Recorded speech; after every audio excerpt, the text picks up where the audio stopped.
Bonsoir à toutes et à tous. Merci de votre présence pour ce conseil de quartier Bordeaux Sud. N'hésitez pas à vous rapprocher si vous êtes un petit peu haut et que vous souhaitez redescendre. Il n'y a aucun souci, il y a de la place devant. Ça pourra faire de la place pour les éventuels retardataires. Je le disais, merci beaucoup pour votre présence, pour votre participation à ce conseil. Très rapidement, on va avoir un ordre du jour, vous allez voir, qui est assez simple, qui va se faire en deux temps principaux et qui vont s'articuler autour de différentes présentations qui vous seront faites et ensuite des mises en échange participatif où on viendra chercher votre regard, vos ressentis, vos perceptions par rapport à tous les éléments qui vous seront présentés. Donc, je le disais, on va avoir des traditionnels propos introductifs par Monsieur le maire, puis Monsieur le maire de quartier qui nous font le plaisir d'être avec nous. Et ensuite, les deux temps forts seront articulés autour d'un premier thème qui est fil rouge à l'ensemble des quartiers sur la ville de Bordeaux, à savoir le budget de la ville. Et ensuite, on aura un deuxième temps autour de Nature en ville, qui est le sujet que vous avez plébiscité pour être traité dans le cadre du conseil de quartier de ce soir. Et ensuite, on se quittera sur un traditionnel moment de convivialité pour pouvoir continuer les échanges sur les sujets du soir ou sur des sujets qui vous intéressent. Juste assez rapidement, pour lancer la dynamique de ce conseil, est-ce qu'à main levée, vous pouvez nous signaler si vous avez déjà participé à un conseil de quartier? On est plutôt sur des bons élèves. Et de l'autre côté, qui participe aujourd'hui pour la première fois à main levée? Ok, on est 2/3, 1/3, j'ai l'impression 2/3 de participants déjà aguerris à l'exercice et des primo-visiteurs pour ce type de conseil. Merci beaucoup en tout cas de nous faire le plaisir de participer ce soir. Et ensuite, si on pousse le curseur un petit peu plus loin en termes d'appartenance géographique, si j'ose dire, dans un premier temps, qui est plutôt sur le secteur Capucin-Victoire? Ok, Gare Saint-Jean? Ok, Saint-Michel? Ça réduit. Carl Vernet-Belsier? Ok, plutôt sur une dominante, si je ne dis pas de bêtises, si mes yeux ne me trahissent pas, Capucin-Victoire, Gare Saint-Jean. Vous l'avez remarqué sans doute en vous asseyant tout à l'heure, vous avez des petits flyers, des petits formats A5 qui vous sont distribués sur les strapontins. Ils ont une double vocation parce que vous avez dû en trouver deux modèles. Le premier, c'est une fiche d'évaluation que vous pouvez remplir à l'issue du conseil de quartier et que je vous invite à nous rapporter, qui nous permet de voir comment est-ce que vous avez vécu ce conseil et comment est-ce qu'on peut continuer à améliorer ces temps de participation citoyenne. Et le deuxième modèle que vous avez dû trouver, c'est la fiche pour pouvoir venir poser des questions que vous pouvez directement remettre à votre mairie de quartier.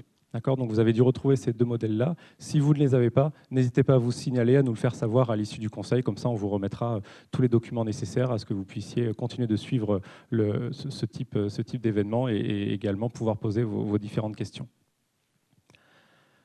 Juste quelques petites règles de fonctionnement qu'on va se donner entre nous pour les temps participatifs qui nous attendent. Évidemment, je nous inviterai collectivement à s'écouter, donc à faire preuve d'écoute active pour pouvoir s'assurer que tout le monde parle bien le même langage et comprend bien la même chose quand on pose une question. Quand on prend la parole à comme on appelle, parler avec intention, donc plutôt le faire de manière synthétique et courte et claire pour que les questions soient suffisamment éclairantes pour que les personnes qui doivent y répondre sachent dans quel sens aller. Je serai le garant de la parole dans le sens où je m'assurerai que les personnes qui n'ont pas encore pris la parole au moins une fois soient en capacité de pouvoir le faire. Donc je veillerai à cela, de la même manière que je serai vigilant à ce que les prises de parole répondent à un critère de parité et que femmes et hommes puissent s'exprimer à part égale. Et enfin, quand je vous inviterai à éventuellement poser vos questions, si vous en avez, je vous demanderai de bien attendre que le micro monte jusqu'à vous, puisque nous avons deux micros sans fil qui sont disposés dans la salle. Donc je vous demanderai juste d'attendre que le micro arrive jusqu'à vous pour pouvoir poser votre question, ce qui permettra à chacun de pouvoir l'entendre et ensuite aux personnes qui doivent répondre d'avoir bien saisi la question et ensuite de pouvoir y répondre. Et enfin, je vous indique à toute fin utile que ce conseil de quartier fait l'objet d'une captation et fera l'objet d'une retranscription qui sera diffusée sur les différents médias de la ville. Je laisse donc la parole à Monsieur le maire pour quelques propos introductifs à ce conseil de quartier.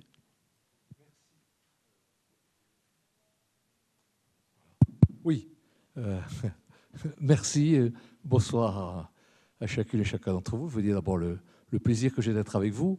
Je veux dire pour un maire et pour une équipe municipale, puisque je ne suis pas tout seul ce soir, je suis entouré de votre adjoint de quartier, notre adjoint de quartier que vous connaissez, Olivier Cazot, mais aussi Claudine Bichet, qui est la première adjointe en charge du budget, qui interviendra après moi pour vous présenter les grandes lignes du budget. Vous voyez également Tiffaine Ardouin, qui est en charge de la démocratie participative, Sylvie Schmitt, qui est du quartier et qui est en charge de la jeunesse et l'éducation, et également Didier Jean-Jean, qui vous présentera tout à l'heure la nature en ville, puis c'est l'un des deux sujets qui sera abordé. Donc, occasion de débat apaisé, fertile, entre les élus et la salle. Et voilà, nous y tenons beaucoup. Alors, ce n'est pas la seule occasion de rencontrer les habitants. Ne nous méprenons pas. Des élus, je crois, d'une façon générale, sont présents sur le terrain. Je peux vous dire, moi, je suis tous les dimanches au Capucin. Je passe un petit moment où je rencontre un certain nombre d'entre vous. Le dimanche matin, je pense que c'est important que les élus soient sur les marchés en dehors des périodes électorales. Et c'est aussi une façon de prendre le pouls. Mais croyez-moi, c'est le souci de tous les élus, et notamment ceux qui sont ici présents, d'être en proximité avec les habitants. Donc le conseil de quartier, c'est un outil parmi d'autres de structurer et d'organiser ces rencontres. Moi, j'ai pris l'habitude, avant chaque conseil de quartier, de passer une partie de l'après-midi dans le quartier pour rencontrer aussi des habitants, des commerçants, des acteurs de terrain du quartier. C'est ce que j'ai fait cet après-midi.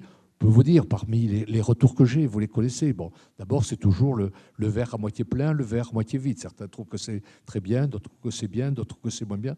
Et c'est tout à fait normal.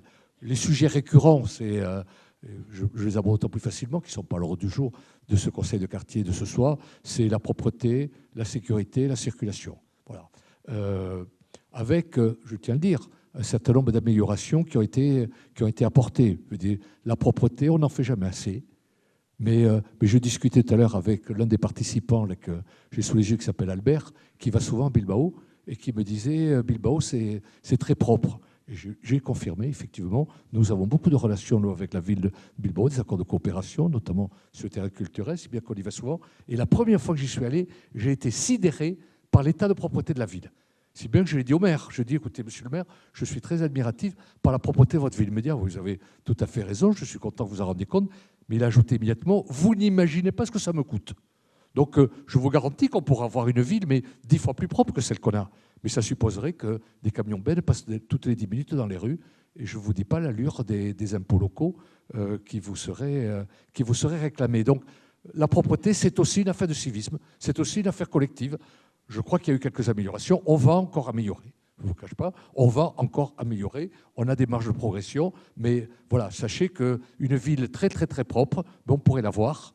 Mais bon, la contrepartie serait fiscale et pas forcément intéressante. Sur la circulation, moi j'ai eu de très bons retours sur le cours de la Marne. La façon dont la circulation sur le cours de la Marne a été apaisée. Ce n'était pas évident. Je me souviens des premières réunions, Olivier peut en témoigner, c'était un peu chaud. Certains disent, vous n'allez pas réduire la place de la voiture cours de la Marne. Mais aujourd'hui, je peux vous dire, les riverains, les commerçants avec qui j'en ai parlé, trouvent que la situation est apaisée. Alors, les débats, c'était les mêmes que ceux qu'on a eus pratiquement au début du mandat, enfin en 2021, sur les boulevards. Quand on a décidé de faire en sorte qu'une des deux voies des boulevards serait plus dédiée au trafic automobile, les boulevards, souvenez-vous, c'était une mini-rocade, une mini-autoroute urbaine. Mais on a pris une décision consistant à dire, mais désormais, l'une des deux voies de chaque côté sera dédiée au transport collectif et au vélo. Que n'avons-nous entendu à cette époque-là en disant, vous asphyxiez la ville? Mais écoutez, alors au début, ça a pris du temps à se mettre en place. Mais après, aujourd'hui, personne ne réclame, personne me demande aujourd'hui de revenir à la mini-rocade et la mini-autoroute urbaine que c'était. Et aussi, j'attire votre attention là-dessus, on a réussi à baisser la pollution de l'air, notamment celle due au dioxyde d'azote, qui est due aux échappements des véhicules, de 34%. Donc ça veut dire qu'on respire mieux. Dans Bordeaux, on respire mieux sur le boulevard. Donc parfois, la politique, vous savez, c'est prendre des décisions à court terme impopulaires et à moyen et long terme qui satisfont le plus grand monde. Donc ici, dans ce quartier de Bordeaux Sud, ce que j'ai eu comme Comme retour, bon, c'est le secteur piéton, la piétonisation Saint-Michel, Victor Hugo, Sainte-Croix, dont tout le monde me dit que ça apaise la ville et ça la rend plus agréable à vivre. Je crois que c'est une constance. La requalification de la place des Capucins, même si ça ne date pas de ces derniers mois, mais souvenez-vous comment a été ce qu'on appelle la place des Capucins, c'est-à-dire entre le marché des Capucins et Saint-Michel, on l'a entièrement requalifié, végétalisé. Souvent, on oublie comment c'était avant. Mais je vous promets que maintenant, pour les riverains et même les établissements qui y a autour, c'est quand même une autre qualité de vie.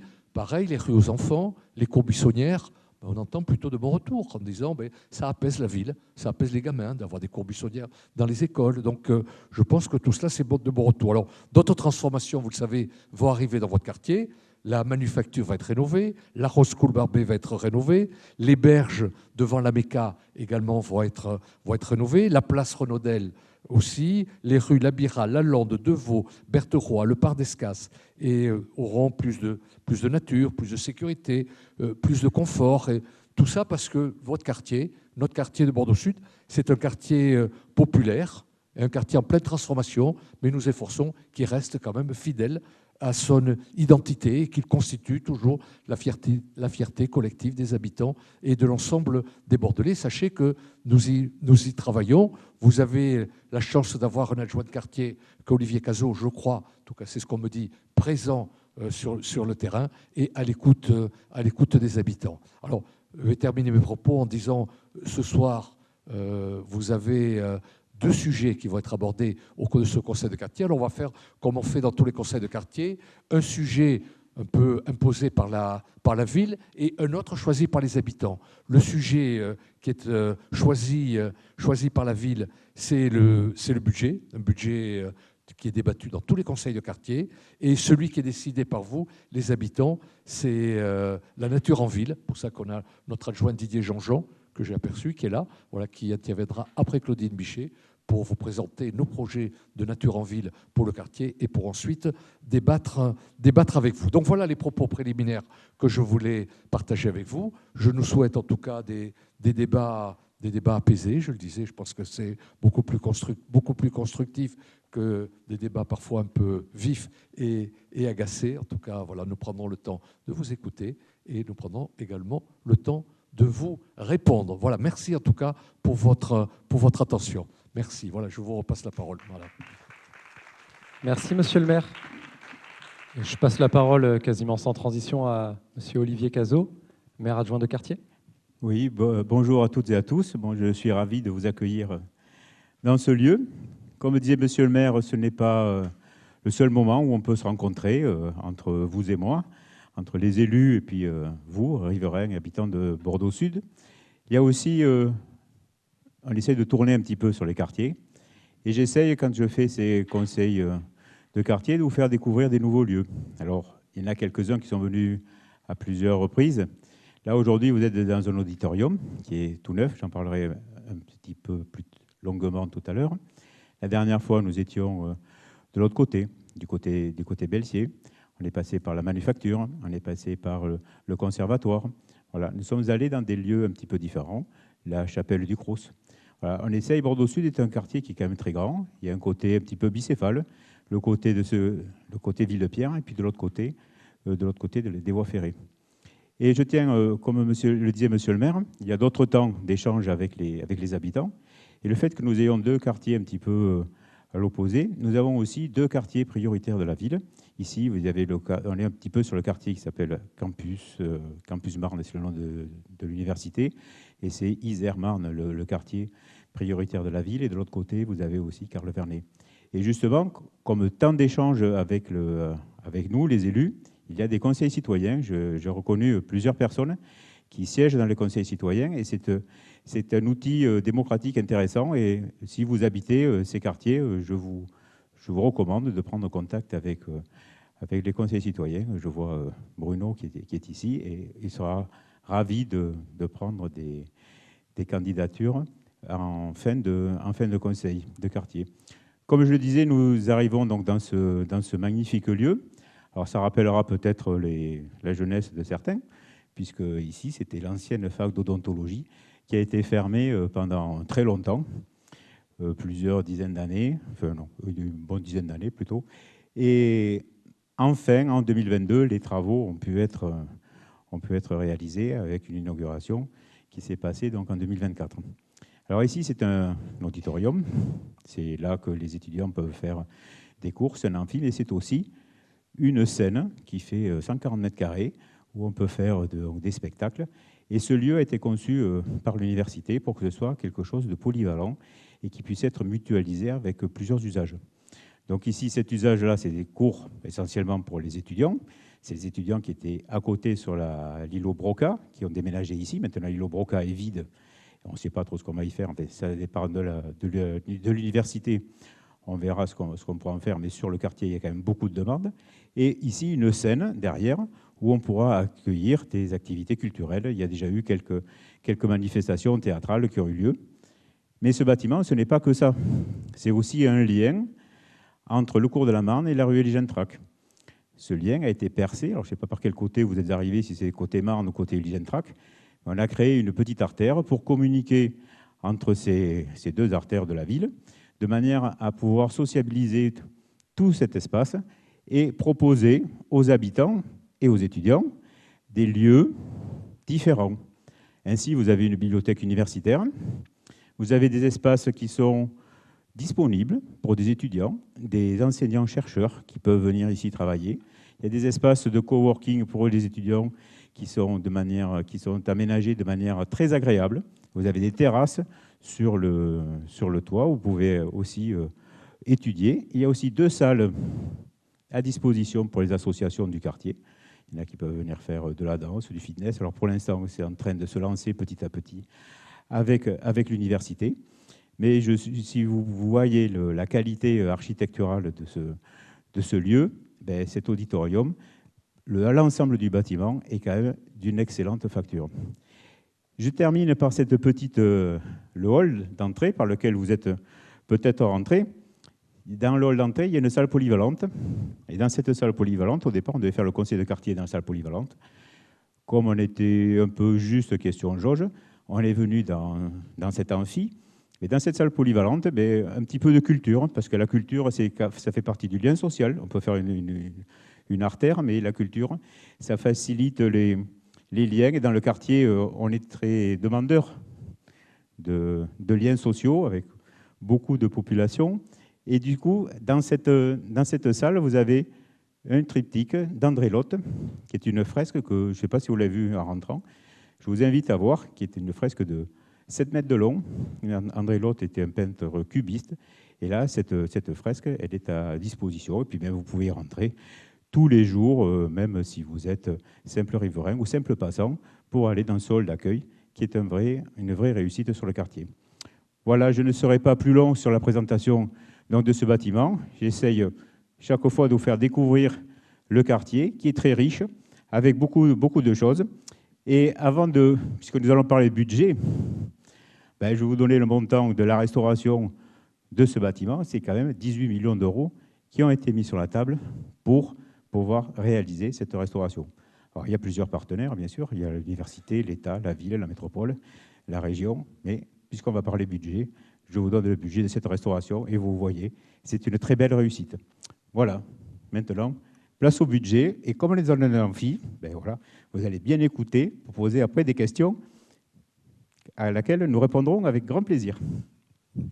Merci pour vos propos introductifs, monsieur le maire adjoint. Et donc la transition est toute faite avec notre sujet, à savoir celui du budget. Et donc je laisse la parole à madame Claudine Bichet pour venir nous expliciter tout ce qu'on peut imaginer trouver derrière ce grand mot, et j'ai bien dit grand mot et pas gros mot, qu'est le budget d'une ville. Bonsoir à toutes et à tous. Effectivement, donc, je suis Claudine Bichet, première adjointe, c'est écrit, en charge des finances, du défi climatique, de la transition énergétique et de l'égalité entre les femmes et les hommes. Donc, je suis ravie d'être ce soir avec vous à Bordeaux Sud pour effectivement avoir un temps d'échange sur le budget de la ville de Bordeaux. Effectivement, ça peut faire peur, les notions financières, budgétaires, mais en tout cas, l'intérêt et l'objet, c'est de rendre ce sujet le plus accessible possible. Donc je vous encourage vivement, si à certains moments je parle une langue que vous ne comprenez plus, à m'interrompre et à poser des questions. Toutes les questions sont les bienvenues, on est là pour ça. Et puis, à travers ce budget, c'est effectivement vous montrer voilà, comment ça fonctionne, quelles sont les priorités que nous portons pour la ville, les projets que nous avons menés depuis le début de ce mandat. Donc, c'est à la fois avoir un temps pédagogique et effectivement pouvoir échanger sur les dépenses qui illustrent bien sûr les politiques publiques que nous portons quotidiennement. Voilà, donc c'est moi qui ai la zapette, donc c'est moi qui... Une petite question peut-être pour commencer. Voilà, effectivement, d'après vous, quel est le montant en fait, du budget de la ville de Bordeaux pour cette année 2025 ? Donc on a 3 propositions à vous faire, hein. On ne vous demande pas de partir comme ça à main levée, mais à main levée, qui propose 100 millions d'euros pour la ville de Bordeaux en matière de budget ? Personne. 350 millions d'euros ? N'hésitez pas à lever franchement la main. Il n'y aura pas d'évaluation ce soir. 630 millions d'euros ? Il y a des gens qui n'ont pas levé la main, ou alors vraiment c'était pas très très haut, ou alors ils connaissaient déjà la réponse. Bon, on voit une majorité pour 630 millions. Qu'en est-il ? Alors, la réponse, effectivement, c'est plutôt 630 millions d'euros. Et pour être précise, nous venons de voter en 2025 un budget de 636 millions d'euros.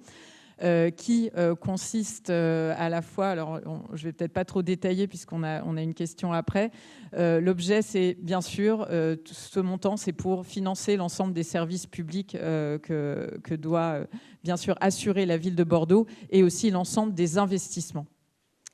Je propose d'aller à la question suivante. Et donc est-ce que certains ont une idée ou ont la réponse entre guillemets définitive pour faire la différence entre un budget de fonctionnement et un budget d'investissement. Est-ce que éventuellement quelqu'un à main levée veut se proposer pour expliquer la différence entre l'un et l'autre de manière concise, synthétique ? À main levée, est-ce que certains savent faire la différence entre l'un et l'autre ? Oui. Est-ce que parmi ces personnes, est-ce que quelqu'un veut nous faire le plaisir de l'expliciter en une phrase ? Ou 2 s'il faut. Oui.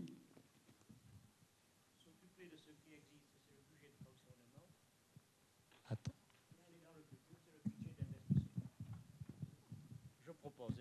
Je propose simplement budget de fonctionnement, faire fonctionner ce qui existe, dépenser pour ce qui existe, et budget d'investissement, c'est prévoir le futur et un budget pour le futur.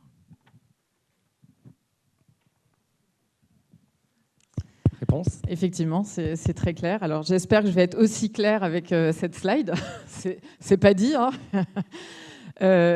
Effectivement, alors, le budget d'une ville, d'une collectivité, se présente toujours de la manière suivante. Vous avez en haut toute la partie qui est dans le tableau dépenses et recettes de fonctionnement. Effectivement, les dépenses de fonctionnement, ce sont les dépenses courantes qui correspondent voilà, aux dépenses de personnel, aux subventions, toutes les charges à caractère général que la ville paye pour assurer l'ensemble des services publics. Et puis, la deuxième section qui est en bas, c'est la section investissement, avec ses dépenses qui sont sur la gauche et ses recettes en face. Et les dépenses d'investissement permettent d'investir dans le patrimoine de la ville, dans les biens durables. Donc, si je résume, on a une section en haut de fonctionnement, avec des dépenses, donc j'ai dit personnel, subventions, ainsi de suite. En face, c'est comme dans un foyer, il me faut des recettes. Donc là, ce n'est pas un salaire. Mes recettes, ça va être la fiscalité, des dotations d'État, d'autres recettes, par exemple des services payants de la ville comme le stationnement qui rentrent dans le budget. Et à la fin, idéalement, c'est bien si j'arrive à dégager une épargne. Donc c'est ce qui apparaît en violet. Et cette épargne, c'est comme dans un ménage, c'est ce qui va me permettre de pouvoir investir. Et faire que je ne peux pas investir, ce n'est pas tenable si j'investis qu'en empruntant. c'est important que je puisse aussi pouvoir rembourser et porter une partie des investissements à travers l'épargne que je dégage. Et donc ça, c'est cette épargne brute qu'on dégage en fonctionnement nous permet de financer, donc c'est une recette d'investissement qui permet de financer l'ensemble des investissements avec de l'emprunt. Bien sûr, on a aussi besoin d'emprunter et donc c'est ça qui fait qu'on a un budget qui s'équilibre. Et l'analogie avec le budget d'un ménage marche tout à fait puisque c'est exactement les mêmes principes. Je ne suis pas habituée à avoir zappé. D'après vous, est-ce que le budget de la ville peut être voté de manière déséquilibrée? Donc à savoir qu'on ait une différence entre les recettes et les dépenses. Bon, je n'ai même pas besoin de demander à ce qu'on lève la main. La réponse est arrivée toute seule. Réponse? Alors, je l'avais un peu dit, mais effectivement, on a communiqué là-dessus, notamment par rapport à la situation de l'État qui n'a pas du tout les mêmes règles que les collectivités. Les collectivités ont l'obligation d'équilibrer les sections. Donc là, ce que je viens de vous présenter, ces deux sections doivent toujours s'équilibrer. Je dois toujours avoir autant de recettes que ce que je vais dépenser. Donc, c'est vraiment une règle qui est propre aux collectivités et qui n'est pas propre à l'État, d'où la situation dans laquelle nous sommes. Par contre, effectivement, comme on a recours à l'emprunt, si jamais on empruntait trop au-delà de nos capacités à rembourser, une collectivité peut se retrouver en déficit, en situation de faillite, pour dire les choses. Néanmoins, il y a beaucoup de choses pour nous prémunir de cela. On est suivi, nos comptes sont suivis notamment par la Chambre régionale des comptes. On a des ratios qui permettent de monitorer la bonne situation financière d'une collectivité. Et en gros, les ratios importants à suivre, c'est le niveau d'épargne brute qu'on dégage, puisque l'épargne brute, c'est ce qui permet de pouvoir financer l'investissement. Donc plus on a un haut niveau d'épargne brute, plus on est confortable dans notre capacité à investir. Et le deuxième ratio, c'est le nombre d'années qu'il nous faudrait pour rembourser notre dette avec l'épargne brute générée. Ça s'appelle la capacité de désendettement. Et à travers ces deux ratios, on peut suivre la bonne santé financière d'une ville. Et si jamais on dépassait ces ratios dans des zones qui ne sont plus, qui nous amèneraient proche d'un déficit, on peut être très vite interpellé par la Chambre et éventuellement mis sous tutelle. Bon, pour vous rassurer, les ratios de la ville de Bordeaux sont très bons. Ils sont vraiment très satisfaisants. Donc, on n'est pas du tout dans ces situations. Mais c'est pour vous dire que les collectivités, finalement, ne peuvent pas connaître des situations de déficit, ou en tout cas, c'est très exceptionnel. Alors, on va rentrer un peu plus dans le vif du sujet maintenant que quelques grands principes ont été posés. Là, on vous propose de faire un zoom sur les recettes. Donc, tout à l'heure, je vous expliquais, ça s'équilibre donc sur le fonctionnement avec des recettes. Donc, les recettes principales de la ville de Bordeaux, c'est le gros arc de cercle qui apparaît à droite, c'est la fiscalité. C'est 55% de nos recettes viennent de la fiscalité, avec une très grosse proportion qui est la taxe foncière, d'autant plus que désormais la taxe d'habitation n'existe plus. Et puis on a aussi les droits de mutation qui sont une partie des frais que l'on touche en cas de vente de biens immobiliers.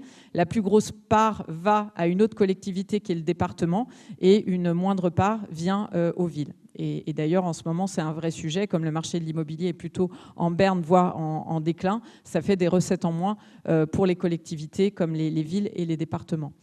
Ensuite, nos autres principales recettes, alors il y a l'emprunt, j'en ai parlé, c'est bien sûr, on a besoin, avec le niveau d'investissement requis pour une ville comme celle de Bordeaux, d'avoir un recours à l'emprunt. Et puis, un sujet qui, je pense, est intéressant, les recettes qui proviennent des usagers. Donc derrière ça, on a la part que les gens, les foyers payent pour les cantines, le stationnement, l'entrée dans les billetteries des musées, par exemple. Ça représente seulement 8% des recettes. Donc au final, c'est une part qui est très très faible. Beaucoup des services publics sont en réalité grandement financés par la ville et la part usagée est relativement faible. Voilà, je vais m'arrêter là sur... Alors, on a aussi des dotations d'État, mais qui ont tendance à beaucoup diminuer.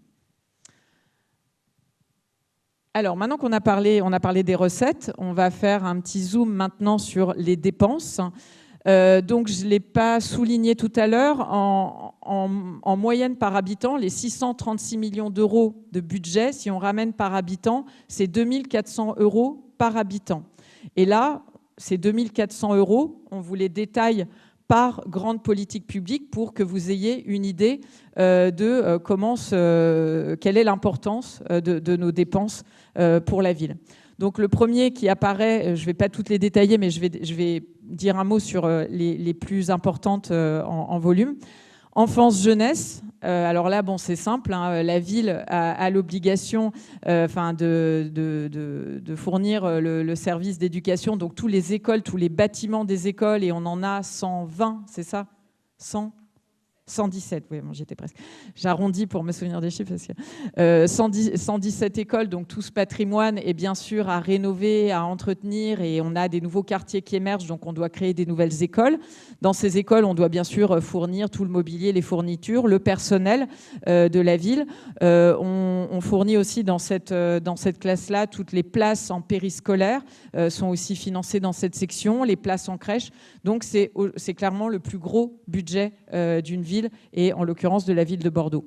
Ensuite vient la culture. Donc dans la culture, vous avez bien sûr tous les établissements culturels de la ville, qui sont quand même relativement nombreux, donc tous les musées, l'opéra, plus bien sûr toutes les subventions aux acteurs culturels qui permettent d'avoir une offre culturelle très diversifiée et très riche sur la ville. Ensuite, ah oui, alors pardon, il y avait une section petite enfance à part. Donc la petite enfance, donc bon là c'est les crèches, les places en crèche. Qui apparaît en 3e niveau. La transition écologique, alors là-dedans, on a tous les investissements qui permettent d'améliorer, de rénover le patrimoine, de le rendre plus performant sur le plan énergétique. Donc voilà, enfin, globalement, ce sont l'ensemble de ces sujets. La section sport qui vient ensuite, bien sûr, c'est tous les équipements sportifs qui sont très nombreux, pareil avec un sujet de rénovation et d'extension du patrimoine, et toutes les subventions aux clubs sportifs avec une prise en charge forte de la ville pour faire en sorte que les sports soient accessibles au plus grand nombre et notamment aux enfants. Je ne vais pas tout détailler, viennent ensuite différents sujets, les solidarités, les seniors, le projet urbain, le développement économique. Alors, ce que je voudrais souligner, c'est que peut-être certaines sections vous paraissent faibles. Par exemple, le développement économique, 52 € par rapport aux autres, ça peut paraître très faible. Juste avoir en tête que les collectivités n'interviennent pas toutes sur le même champ d'intervention. Pour éviter que ce soit la cacophonie et que ce soit globalement inopérant, inefficace, chaque collectivité a un domaine d'intervention. Sur le champ économique, c'est plutôt la région et la métropole. Donc la ville fait des choses, à certaines dépenses d'animation des commerçants et ainsi de suite, mais le gros des investissements sur le plan économique, c'est la région et la métropole, d'où cette faible proportion qui apparaît pour la ville. Et c'est le cas pour d'autres sujets qui peut-être vous paraissent faibles, mais en tout cas, il y a des raisons à ça. Alors, à vous. Nouvelle question. Vous remarquez, on reste sur les mêmes propositions, mais cette fois-ci, on s'intéresse à l'investissement qui a été porté par la ville depuis le début du mandat, donc depuis 2020. D'après vous, est-ce que la totalité de cet investissement représente le montant de 100 millions d'euros ? À main levée. 350 millions d'euros ? 630 ? Ah, on est quasi sur une égalité. Réponse ?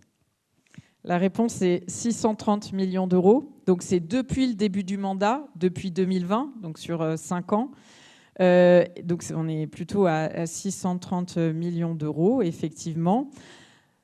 On est vraiment sur une mandature où l'investissement aura été très fort parce qu'il y a plein d'enjeux auxquels on doit faire face. On a, je vais commencer par celui du milieu, une population qui augmente Et on est quand même, il faut le rappeler, le département de France où il y a la plus forte croissance démographique. La ville de Bordeaux voit sa population augmenter de quasiment 1% tous les ans. Donc ça veut dire que, bah oui, il y a des nouveaux quartiers qui se développent. Il faut fournir l'ensemble des équipements publics qui vont bien. On ne peut pas laisser un nouveau quartier sans école, sans gymnase, sans crèche et ainsi de suite. Donc ça, c'est le premier défi que l'on doit relever. Ensuite, on a un défi climatique, des défis environnementaux. On mène une action extrêmement soutenue et ambitieuse pour faire en sorte que la ville de Bordeaux soit encore une ville vivable dans des conditions désirables dans quelques années, parce qu'on sait qu'on va être affecté. Et pour ça, on a des investissements conséquents pour adapter notre ville au réchauffement climatique, pour l'adapter aussi sur le plan énergétique, en décarbonant nos consommations d'énergie, en ayant recours, en développant fortement les énergies renouvelables. Donc tout ce champ d'investissement est aussi nécessaire pour que la ville soit effectivement une ville où il fera bon vivre demain. Et puis, le troisième volet, c'est la rénovation de notre patrimoine. On a un patrimoine qui est gigantesque. Hein. On a plus de 500 bâtiments villes. C'est énorme. Une grosse partie de ce patrimoine était vraiment dans un état de vétusté important. Donc, on met aussi le paquet pour rénover ce patrimoine et faire en sorte que, bien sûr, il puisse du coup accueillir et proposer l'ensemble des services publics associés, mais qu'il soit aussi au rendez-vous des défis environnementaux dont j'ai parlé juste avant. Donc tout ça fait qu'on a investi depuis le début du mandat 630 millions d'euros. C'est la mandature où la ville aura le plus investi de toute son histoire. On est en moyenne à plus de 110 millions d'euros, là où sur les précédents mandats, on était plutôt entre 80 et 90 millions d'euros. Donc c'est pour vous dire combien on a mis le paquet pour vraiment faire en sorte que l'équipement, le patrimoine de la ville soit à la hauteur de ces trois enjeux que je viens de décrire. Alors, si on zoome un peu plus, là donc on revient sur le budget 2025. Vous donnez une illustration des investissements phares en 2025. Alors, tout en haut, c'est le premier, et je ne vais pas trop m'apesantir puisque Didier va vous en parler après. 17 millions d'euros pour la végétalisation et donc l'adaptation de notre ville au réchauffement climatique et aussi en faire une ville apaisée où on ramène la nature en ville, où il fait bon vivre. Donc ça, c'est vraiment des investissements importants. On a ensuite, juste à côté, 16 millions d'euros, j'en ai déjà parlé, les investissements pour les écoles, que ce soit des constructions, rénovations. Donc là, effectivement, on a aussi un poste très important.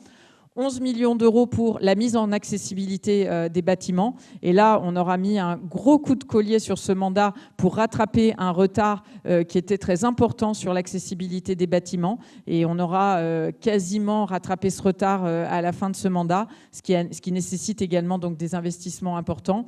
Ensuite, les piscines. Alors, ça aurait été un mandat aussi de piscines. Toutes les piscines de la ville auront été soit rénovées, soit on aura vu l'aboutissement de nouveaux projets comme la piscine Jean Zay qui va voir le jour à Codéran.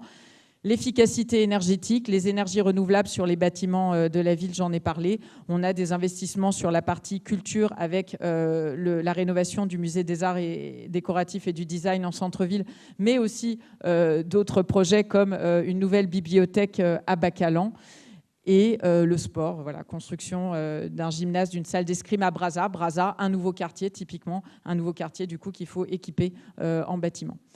Je vais m'arrêter là. On pourrait en parler longtemps. Et on pourra y revenir, bien sûr, par la suite. Alors, ce qu'on voulait aussi vous montrer, c'est que gérer le budget d'une ville, ce n'est pas un long fleuve tranquille, loin de là. Et ça l'a été encore moins, je pense, depuis le début de ce mandat. De mémoire d'élus qui ont beaucoup plus d'années d'expérience, de mandats d'expérience que moi ou que nous. C'est un mandat relativement inédit en termes de choc financier. On a dû encaisser vraiment beaucoup de chocs qu'on ne pouvait pas prévoir. Bon, on a commencé par le Covid. Ça a été un choc de 20 millions d'euros qu'a dû supporter la ville de Bordeaux sur son budget. Ensuite, on a eu le choc énergétique avec la flambée, la multiplication par 3, par 5 du coût de l'énergie. C'est venu nous impacter à hauteur de 30 millions d'euros. Donc, c'est colossal si vous remettez en tête les 600 millions d'euros de budget. Ensuite, on a eu les répercussions que vous connaissez également, le choc inflationniste avec des fortes hausses des prix, que ce soit sur la partie bâtimentaire ou la nourriture dans les cantines. On a eu une inflation de 15% sur les produits alimentaires. Donc là, 12 millions d'euros. Et là, très récemment, les nouveaux chocs qui nous arrivent, c'est les répercussions du déficit abyssal de l'État qui vient essayer de se refinancer en partie sur le dos des collectivités qui, elles, comme je l'ai dit, ont la contrainte d'équilibrer leur budget. Donc, on estime que tout ça n'est pas très juste, mais dans les faits, on paye une partie de l'addition et c'est le dernier bâtonnet que vous voyez. Donc, tout ça pour dire que sur ce mandat, et c'est inédit, je le rappelle, on a encaissé au total 70 millions d'euros de choc. C'est vraiment très, très lourd pour une ville comme la nôtre. Et effectivement, en 2023, ça a nécessité, parce que c'était difficilement imaginable, une hausse de la fiscalité, de la taxe foncière, modérée, et la quasi-totalité des villes l'ont fait. Et cette hausse, ça a été 10 millions d'euros de recettes supplémentaires, alors que, comme je viens d'expliquer, on était plutôt impacté à hauteur de 70 millions d'euros.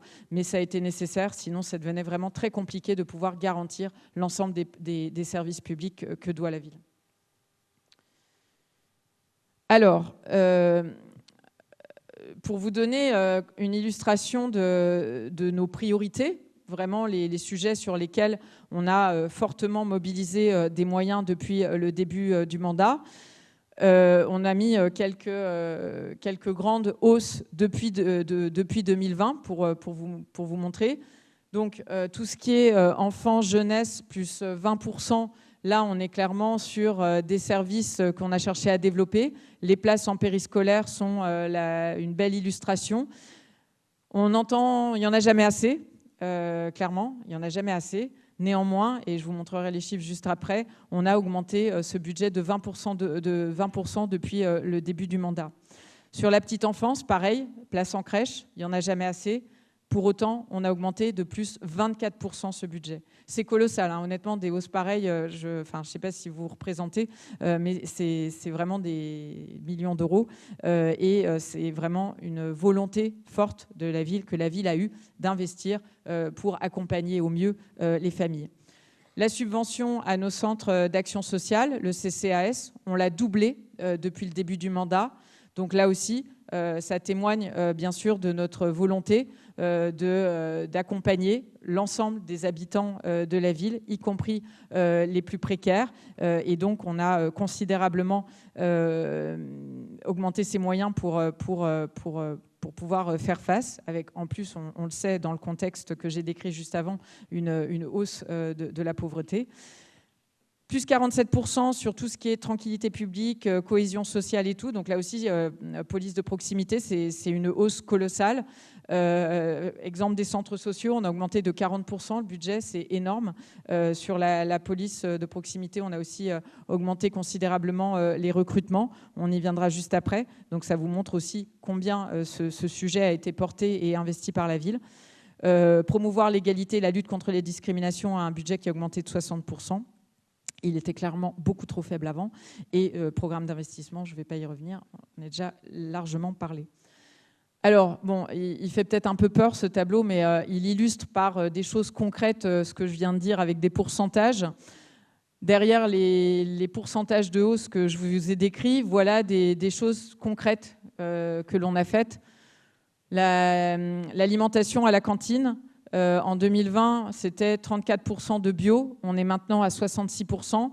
Derrière, c'est des moyens importants parce qu'effectivement, ça nécessite un coût d'alimentation qui est plus élevé. On a eu aussi beaucoup d'investissements sur les bacs inox et ainsi de suite. Donc vraiment pour améliorer la qualité des aliments qui sont servis et aussi l'aspect sanitaire. Les places en périscolaire, j'en ai parlé. On a créé 2300 places de périscolaire depuis le début du mandat. C'est énorme. C'est jamais assez, on le sait, mais c'est quand même énorme et d'avoir fait ça. La rue aux enfants, l'accessibilité des écoles, on en a créé voilà, quasiment l'intégralité depuis 2020. Les arts au vélo, alors pareil, il n'y en a jamais assez, on a quasiment doublé. Les arbres plantés, bon, voilà, 1600 arbres par an en 2020, 10 000 arbres par an aujourd'hui. La zone piétonne, une augmentation de 70 hectares des zones piétonnes à Bordeaux. Les postes de policiers municipaux, plus 35% de postes créés. Les caméras, on est quasiment sur un doublement. L'accessibilité des bâtiments, j'en ai parlé. On avait 34 bâtiments accessibles, on en a maintenant 158. L'autonomie énergétique, un sujet qui me tient particulièrement à cœur. Alors l'autonomie énergétique, c'est notre capacité à venir à utiliser l'énergie qui est produite localement pour l'ensemble de nos consommations énergétiques du patrimoine de la ville. On était à 3% quasiment, on est maintenant à 29%. Notre objectif, c'est 41% et on va le tenir. Donc là aussi, c'est pour vous donner une illustration de l'ambition mise sur ce sujet. Ça passe par la rénovation des bâtiments, ça passe aussi par la production d'énergie renouvelable et notamment de solaire, qui est un sujet qui nous tient aussi particulièrement à cœur. Alors, on va maintenant revenir à Bordeaux Sud, parce que on est parti dans plein de sujets, mais qui vous montrent toute la diversité des politiques publiques portées par une ville et les priorités dans lesquelles on a choisi d'investir. Donc ici, si on revient à Bordeaux Sud, on a quelques grands projets phares. Alors phares en termes de millions d'euros, mais aussi phares pour le quartier. Donc bon, je pense que tout le monde sait que la restauration de la flèche Saint-Michel est en cours. C'est un coût de 11,6 millions d'euros. La place des Capucins, que sans doute nombre d'entre vous fréquentent très régulièrement, la rénovation de la place, 480 000 euros. La phase 1 du secteur piéton avec une extension de 8 hectares, c'est 821 000 euros qui sont investis donc pour rendre le secteur plus apaisé, favoriser les mobilités douces, améliorer la qualité de l'air. Voilà donc un autre investissement du quartier. Si tu veux intervenir, Olivier, tu me dis. Parce que tu es encore mieux placé que moi pour en parler. La réhabilitation de la manufacture atlantique, donc un gros projet de 11,6 millions avec une livraison prévue en 2026, une ouverture au public seulement en 2027, mais c'est en cours. Le gymnase Barbet, qui fait partie des projets à venir, un budget de 9,5 millions. La rénovation de la Rock School Barbet, effectivement, 12,3 millions, un beau projet. Et j'en ai terminé pour les projets du quartier, mais il y en a bien d'autres. On a mis une petite sélection, mais c'était pour vous donner un ordre d'idées de bâtiments peut-être que vous voyez quotidiennement, vous donner une idée du coût que ça représente. Merci pour ces éclairages. Dernière petite question pour en finir sur ce chapitre lié à la présentation du budget. Est-ce que vous avez une idée du poids des collectivités dans la dette publique nationale? Voilà ce qu'elle représente par rapport à l'ensemble de la dette publique nationale, le poids de l'ensemble des collectivités à l'échelle du territoire national. Est-ce qu'on est sur du 8%? Ok. 18%? Un peu plus timide. 28%? Donc on est plutôt sur une majorité de 8%, il semblerait. Réponse? Il me semble que c'est la bonne réponse. Donc effectivement, sur une dette publique de 3 300 milliards d'euros, le poids des collectivités est seulement de 8%. Ça représente en fait la part d'emprunt cumulé de toutes les collectivités. Mais comme je vous l'ai expliqué, les collectivités ne peuvent emprunter qu'à condition qu'elles puissent rembourser. Donc en réalité, ce n'est pas vraiment une dette à risque. Et puis, je voudrais surtout mettre en perspective de ces 8% que représente la dette des collectivités dans le déficit national, le fait que les collectivités représentent 70% de l'investissement national. Donc là, je pense que ça pose un peu le décor. C'est qu'en investissant à une hauteur massive, 70% de l'investissement national, on représente au final que 8% de la dette nationale. Voilà. Donc c'est intéressant, je trouve, d'avoir ces ordres de grandeur en tête, surtout dans les débats actuels et qui risquent de se poursuivre. Et on a un petit temps d'échange, c'est ça? C'est ça. D'ores et déjà, merci pour cette prise de parole et ces éclairages. Un exercice jamais évident de vulgariser et de porter à la connaissance du public des éléments quand on parle de budget. Donc je pense qu'on peut l'applaudir pour cet exercice qui n'était pas évident. C'est gentil. Comme je dis souvent, je n'ai pas l'habitude d'être applaudi sur les finances, donc ça me touche particulièrement. On prend. Mais on va voir quelles sont les questions maintenant. Oui, on espère qu'il y en a. Je vous ai vu prendre des photos, prendre des notes. Donc on rentre dans ce fameux temps participatif. Donc l'objectif de cette séquence, c'est que vous puissiez demander des précisions, des éclairages, apporter des avis à que ce soit M. Cazot ou à Mme Bichet sur les éléments qui vous ont été présentés. Je vous rappelle les règles du jeu entre guillemets. N'hésitez pas à vous signaler en levant la main. Nous prendrons les questions par série de 2, 3, 4 selon le nombre de mains qui seront levées. Je vous demanderai de bien attendre que le micro arrive jusqu'à vous pour pouvoir énoncer votre question de manière claire et concise pour que tout le monde puisse bien en avoir la compréhension. Et une fois qu'on en aura pris 2, 3, on pourra passer à des échanges et des éclairages et des éléments de réponse. Donc y a-t-il des questions dans la salle à main levée, s'il vous plaît? Main levée bien haute, comme ça je vois. 1, 2, 3, 4. Ça se passe plutôt par ici. On va commencer par monsieur, s'il vous plaît. Bonsoir. J'avais juste une petite question concernant le budget des enfants, enfin des crèches, pas des crèches, pardon, des garderies. Vous avez augmenté donc le budget. Sur le terrain, j'ai un enfant de 5 ans dans une école maternelle. C'est assez compliqué de pouvoir le faire garder le mercredi. Et chaque année, c'est un petit peu la loterie. On ne sait pas comment ça va se passer. Et ça devient très compliqué. Donc je m'étonne, je ne dis pas qu'il n'y a pas eu d'augmentation, mais je m'étonne quand même que sur le terrain, ce soit un petit peu plus compliqué. Et on est même tenu par une espèce de... c'est l'Union Saint-Jean qui s'occupe en l'occurrence de notre école. Et pour l'année prochaine, on est obligé de prendre le mercredi, de prendre 2 activités périscolaires pour pouvoir bénéficier de la garderie le mercredi. Voilà. Donc je m'étonne un petit peu de ça. Il y a d'autres sujets, mais celui-ci me tient un petit peu à cœur. Merci pour votre question. On note, il y avait une main levée ici. Madame, le micro arrive de votre côté, par la droite, s'il vous plaît. Oui, bonsoir. Moi, ce que je voulais savoir, c'est si il y avait un équilibre entre les quartiers pour les investissements et si vous aviez priorisé donc certains quartiers, puisque le nôtre a quand même été assez longtemps, on va dire, défavorisé, pour ne pas dire à l'abandon. Donc, est-ce qu'il a été prioritaire? Est-ce que d'autres quartiers le sont? Et où est-ce que vous en êtes par rapport à ça? Merci pour votre question. Une troisième, et on attaquera une première volée de réponses. Ah, ben allez-y. Bonjour, Maxime. Moi, j'avais une question sur le volet recettes à propos de la taxe d'habitation qui a été supprimée et qui a été remplacée normalement, si je ne dis pas de bêtises, par une dotation d'État. Comment ça a évolué cette portion de la dotation d'État qui vous a été fournie à Bordeaux-Ville? Et accessoirement, du coup, en parallèle, comment évoluer la taxe foncière aussi parce qu'on sait, enfin, on sait pas exactement dans quelle proportion, mais on sait que la dotation n'était pas forcément à la hauteur et que forcément, il faut se financer. Donc voilà. Merci. Est-ce qu'on a des éléments de réponse sur ces 3 premières questions? D'abord sur l'enjeu autour des modes de garde le mercredi, si je ne dis pas de bêtises. Alors, ouais, du coup, je propose que, comme Sylvie Schmitt, notre adjointe à l'éducation est là, qu'on va Délégation profiter de sa présence pour vous expliquer. Bonsoir à toutes et toutes.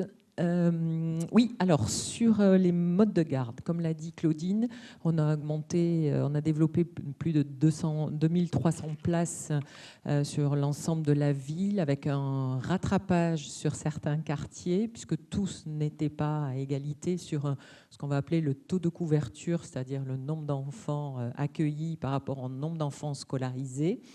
Et on a 2 secteurs en tension sur la ville de Bordeaux qui sont Bastide et Bordeaux-Sud, parce que c'est là où on accueille le plus de nouvelles populations et où on ouvre des nouveaux groupes scolaires. Plus précisément, on a là, ce que vous évoquez, alors il y a le nombre de places. À chaque fois, les associations, il y en a qui sont présentes ici, les associations nous font remonter une demande en disant, voilà, on a beaucoup de demandes et on peut accompagner un développement de place à 2 conditions. Un, qui est les locaux, parce qu'il y a vraiment un problème de place, et 2, que ça ne mette pas en difficulté l'association sur le recrutement RH, donc le recrutement des animateurs et des animatrices. Donc ça se fait à chaque fois en concertation avec les associations et quand c'est possible, on ouvre des places. Et Claudine l'a dit, on a fait un effort vraiment budgétaire conséquent pour développer ces places. Ce que vous évoquez aussi là, c'est la notion de méthode et dans le processus d'inscription. Donc là, on travaille, on a un service enfance à la ville avec des conseillers enfance qui s'assurent, et c'est notre volonté, la politique, que tous les Bordelais soient traités de la même manière sur le territoire et que ce processus d'attribution de place soit le plus homogène possible sur l'ensemble du territoire. Donc il y a des critères qui ont été établis sur la scolarisation, le lieu de scolarisation, le lieu d'habitation, le lieu de scolarisation, la situation des familles, le fait qu'il y ait par exemple un handicap ou pas, voilà, tous ces critères qui font que certaines familles peuvent être priorisées par rapport à d'autres. Et là, vous avez évoqué un cas particulier qui nous est remonté certaines associations priorisent dans le traitement des dossiers des familles qui prennent une activité sur le site de l'Union Saint-Jean. Mais si c'est un accueil qui est dans une école, là, il n'y a pas de priorisation. Donc, il faut peut-être revoir avec l'association. Et je vous invite à nous faire un mail pour nous le faire remonter, pour étudier ce cas particulier que vous signalez. Sur ce que dit l'Union Saint-Jean, notamment sur le fait de devoir prendre une activité pour pouvoir accéder au périscolaire. Il y a une priorisation dans leur organisation, mais ce n'est pas une obligation. Merci beaucoup pour ces éléments de réponse à cette première question. La deuxième question portait sur la répartition des investissements par rapport aux différents quartiers. Oui. Alors, effectivement, globalement, notre volonté, c'est bien sûr d'investir sur tous les quartiers et surtout, on le sait, il y a des quartiers sur lesquels on n'a pas les mêmes équipements. Donc, on a eu une volonté forte, justement, de surtout pas investir que sur le centre, mais d'être vraiment dans une répartition la plus juste possible. Néanmoins, les quartiers ont des histoires et sont à des points de leur histoire qui sont totalement différents. Vous avez des quartiers plus anciens, historiques, où il y a peu de développement. Je pense notamment à Codéran, Nansouty. Et en face de ça, on a des quartiers où il y a eu déjà beaucoup de nouveaux projets d'aménagement et donc de nouveaux logements qui ont été livrés. Je pense notamment à Bordeaux-Nord. Donc là, en gros, les investissements pour les écoles, les gymnases, les crèches sont en train d'être produits maintenant. Et puis, on a d'autres quartiers comme la Bastide et Bordeaux-Sud, où là, les nouveaux quartiers sont encore en train d'être construits. Donc là, il y a un besoin aussi d'équipement qui est important et qui va l'être encore plus dans les années qui viennent.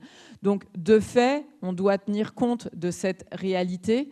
Ce qui fait que si je vous donnais la répartition que je ne connais pas par cœur des investissements par quartier, on a clairement des investissements qui sont beaucoup plus élevés dans les quartiers, les 3 derniers que je viens citer, Bordeaux-Nord, Bordeaux-Sud, la Bastide, que l'ensemble des autres quartiers, mais c'est aussi par la situation d'évolution du quartier qui est un peu plus spécifique. Mais on a cette volonté, en tout cas, d'investir partout, et y compris dans des quartiers comme Codéran.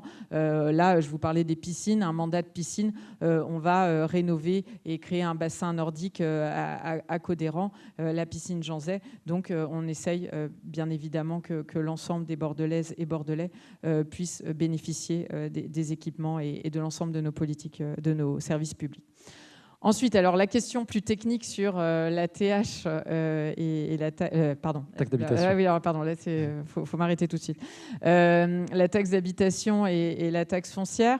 Alors effectivement, la taxe d'habitation a été supprimée et du coup, au moment de sa suppression, on a récupéré la part de la taxe foncière départementale. Donc le département a perdu sa taxe foncière et lui a été compensé par la TVA. Donc d'où aussi les grandes difficultés des départements à l'heure actuelle, c'est que la dynamique de la TVA est bien moindre que ce qu'elle avait avant, donc ce qui accentue les difficultés des départements à l'heure actuelle. Et pour nous, la difficulté que ça pose d'avoir remplacé la taxe d'habitation par la taxe foncière, c'est que bon, déjà, c'est pas payé par les mêmes personnes. La taxe d'habitation concerne tout le monde, tous les habitants. La taxe foncière concerne que les propriétaires. Et en fait, on a beaucoup plus de cas d'exonération de taxes foncières, ce qui fait qu'on a une dynamique de recettes, une capacité de progression de cette recette qui est plus faible que la taxe d'habitation. Donc, à un instant T, au moment où ça a été fait, ça s'équilibrait. On a récupéré exactement ce qu'on perdait. Mais dans le temps, les dynamiques sont plus faibles, ce qui fait qu'on a une croissance de recettes annuelles qui est plus faible avec ce changement qu'elle ne l'était avant. Donc les communes perdent à ce changement-là. Et puis après, il y a un autre élément qui est important à notre sens, c'est que avec la taxe d'habitation, tous les habitants, à part ceux qui étaient exonérés parce que vraiment des foyers trop précaires, tous les habitants avaient un lien financier avec leur commune. Et du coup, avaient un lien très proche, parce que là, tout ce que je vous ai parlé, c'est vraiment les services du quotidien. Vous avez tous recours au moins à 3-4 éléments que j'ai pu présenter. Donc, c'est vraiment un lien direct. Les habitants, du coup, contribuaient directement aux services publics de leur collectivité. La taxe foncière, c'est uniquement les propriétaires. Donc, c'est une beaucoup plus faible partie, puisque les propriétaires habitants à Bordeaux, c'est environ 30%, 31 tiers. Donc on voit qu'on perd ce lien direct de la fiscalité avec les habitants. Et ça, à notre sens, ça pose des questions. Ça pose des questions de démocratie, d'animation de la cité et aussi de contribution directe, bien sûr, des habitants au budget de leur collectivité. Merci beaucoup. Nous allons ouvrir une deuxième série de questions. J'avais vu madame qui avait levé la main. Y en a-t-il d'autres? Eh bien, il y aura monsieur et madame. Comme ça, on alterne la prise de parole à la parité. Donc, madame, juste devant.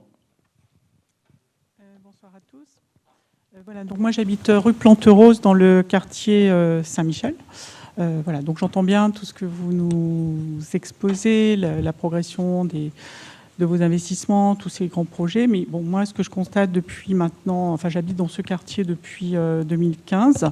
Et là, depuis quelques années, ce que je constate, enfin, je mets ça en relation avec tous les investissements, tous les efforts, tout ce que vous engagez, c'est pour nous, enfin, en tout cas dans ce quartier, c'est une dégradation de notre cadre de vie, de notre qualité de vie. Avec tous les équipements de la place. La place a été rénovée, je crois, en 2014-2015. Quasiment tout est détruit, enfin, tout ce qui a été fait à cette époque-là. Et on vit vraiment dans la saleté, dans les déchets, dans un quartier qui est vraiment dégradé. Enfin, c'est vrai que je vous invite à venir le dimanche dans ce quartier. On vit dans une déchetterie à ciel ouvert, c'est épouvantable. Donc, pour nous, enfin, en tout cas, au niveau dans ce quartier, ce qui est très sympa, le quartier a muté, il y a de nouvelles boutiques, il y a des nouveaux restaurants, etc. Mais ça, c'est pas lié à ce que fait la mairie. Et vraiment, c'est pour nous une dégradation de la qualité de vie dans ce quartier. Et je vous invite vraiment à venir parce que je ne vous vois pas très souvent. On voit personne de la mairie. Donc il y a les ventes à la sauvette, il y a en permanence des dépôts de toutes sortes de déchets sur des mètres et des mètres carrés avec des gens qui farfouillent dedans. Il y a, enfin, voilà, si je peux me permettre, quelle serait votre question en lien avec ce contexte que vous nous présentez? En rapport avec tous les investissements qui sont faits, toutes ces dépenses, et en tout cas, qu'est-ce qui est fait sur ce quartier pour... bon, je vois, il y a plein de choses qui sont faites, et c'est très bien, mais dans ce quartier-là, en tout cas, qu'est-ce qui est fait, qu'est-ce qui est engagé? Moi, j'ai pas l'impression que vous prenez en compte ce qui se passe vraiment dans ce quartier. Enfin, D'accord. Première question en lien avec l'investissement qui est porté sur le quartier. D'accord. Qu'est-ce qui est fait dans ce quartier pour au minimum préserver ce qui a été, enfin, voilà, et corriger tout ça. Enfin, donc on note et on va vous apporter des éléments de réponse. Deuxième question en haut, oui, monsieur. Bonsoir à toutes et à tous.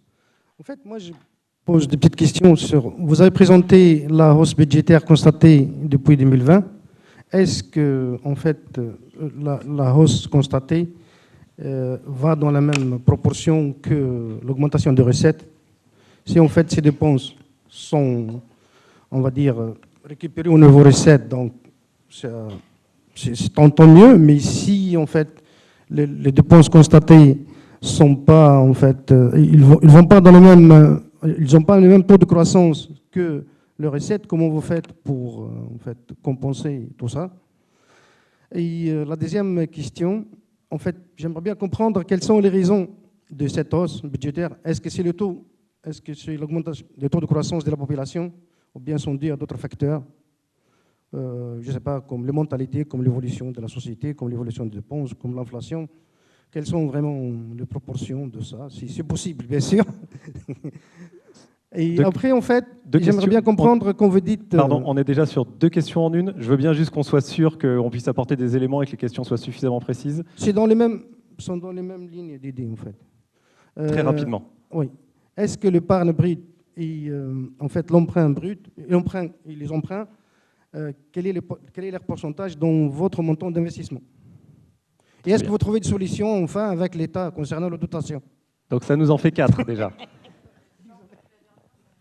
On pourra déjà se concentrer sur les 3 premières. Et il y avait la troisième question, c'était madame juste ici en dessous. Oui, s'il vous plaît. Si vous pouvez relever la main pour qu'on vous amène le micro. Voilà. Oui. Moi, je voulais savoir un petit peu la répartition du budget culturel entre les grandes institutions bordelaises, notamment le Grand Théâtre, par rapport aux petits lieux de culture qui essaient de vivre, de survivre. Sur la première question, en lien avec la dégradation constatée. Alors, je pense que... Oula, mais ouais, faut que... Non, je... Prenez pas de risque, restez avec nous. Se terminer.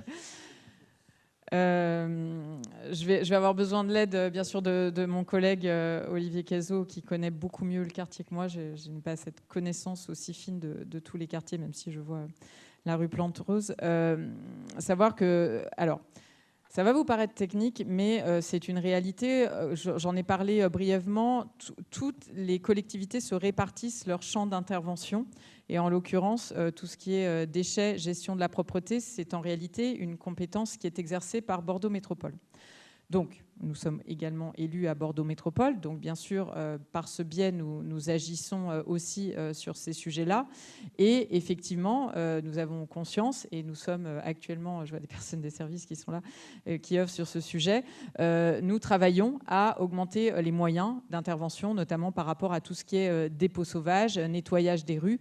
On est en ce moment en train de faire un travail pour augmenter les interventions sur les quartiers qui le nécessitent. Après, là encore, et je crois que Monsieur le maire en a parlé dans son introduction, si on veut que ce soit nickel, c'est des moyens qui sont hors de portée. Donc, on est vraiment dans un travail de priorisation des moyens pour faire que ça reste finançable et faire en sorte, effectivement, de pouvoir intervenir là où c'est nécessaire. Donc après, je laisserai Olivier compléter sur la situation propre de ce quartier, mais voilà globalement ce que l'on fait. Oui, je vous remercie, madame, pour votre question. Pour préciser l'ensemble de l'auditoire, vous nous envoyez tous les lundis les cartes postales je crois que monsieur le maire, vous êtes destinataire aussi, les cartes postales donc, du quartier de Saint-Michel avec ses dépôts sauvages, toutes ces poches qui traînent, etc. Et ça fait quand même 2 ans, 3 ans que vous nous envoyez. Voilà, tous les lundis. Donc on a un mail de vous qui nous alerte sur ce sujet. Vous avez totalement raison. Bordeaux Sud, si on parlait d'équité tout à l'heure sur le volet budgétaire, sur le volet de la propreté, nous sommes le pire quartier de Bordeaux. Donc ça, c'est une réalité. Il y a des services qui sont là. Donc on mesure très facilement les déchets dont vous parlez. Donc nous sommes à peu près à 430 kilos de déchets ramassés sur la voie publique par habitant de quartier Bordeaux Sud. Bordeaux Sud, c'est à peu près 35 000 habitants. Donc je vous laisse calculer par an. Je vous laisse calculer le volume. La propreté, ce n'est pas ce qui est dans le bac. Le bac, c'est ce qu'on appelle la collecte. Ça, c'est fait par le camion qui passe. Donc c'est un déchet, c'est-à-dire quelque chose qui est à côté et qui est petit. Une poche, par exemple, avec des détritus, etc. 430 kg par habitant et par an. Ça a augmenté depuis l'effet Covid. Madame Bichet, tout à l'heure, a parlé de l'effet budgétaire. Il y a eu aussi un effet Covid sur les moyens de consommer. Il y a pas mal d'étudiants dans le coin. Il y a beaucoup de gens qui ont pris les habitudes de prendre de la vente à emporter. Une augmentation du volume des déchets, des emballages. Et effectivement, il y en a qui mettent à côté. À ça s'ajoute ce que l'on appelle les encombrants. Et c'est vrai qu'à Saint-Michel, il y a quand même beaucoup d'encombrants. Et dans la rue Plante-Rose, il y a certains spots qui sont clairement identifiés. Et nous sommes à peu près, au niveau collecte, à peu près à 1300 encombrants par mois recueillis sur le quartier. Ces encombrants, ils ne tombent pas du ciel. Ce sont des gens qui les déposent. Donc face à ça, il y a plusieurs solutions. Alors on augmente les passages, les collectes. Sur le quartier Saint-Michel, il y a 4 passages quotidiens pour enlever soit une poche, soit des encombrants. Alors l'encombrant, c'est un matelas, un armoire, quelques trucs dégradés, etc. Donc ça, c'est une vraie réalité. Comme l'a dit monsieur le maire tout à l'heure, on fait 4 passages par jour. Et par moment, ça ne suffit pas. C'est pour ça qu'il y a des déchets qui restent. Quels sont nos moyens, nous, pour faire ceci, pour combattre cela?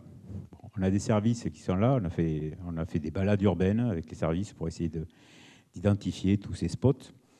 Alors, il y en a quelques-uns qui ont disparu, qu'on a réussi à rue Baringo, par exemple. Je ne sais pas s'il y en a qui sont dans la rue Baringo. On a supprimé, on a mis déjà jardinière, on a fait un petit aménagement.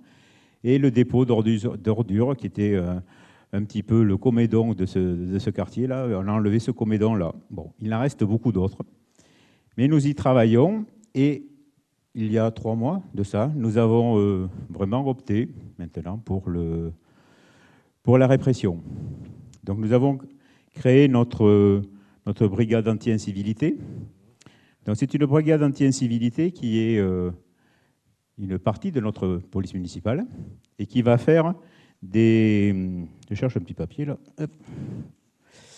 qui va verbaliser, c'est-à-dire qu'on va identifier, etc. Donc ça fait 3 mois à peu près que cette brigade circule dans le quartier. Alors, la brigade d'incivilité, avant, on pouvait faire une petite facturation. C'est-à-dire, quand on identifie quelqu'un, on faisait une facturation. L'amende, c'était 70 € pour l'enlèvement. Il y a certains restaurateurs, ils préféraient payer l'amende plutôt que d'avoir un contrat d'enlèvement d'ordures.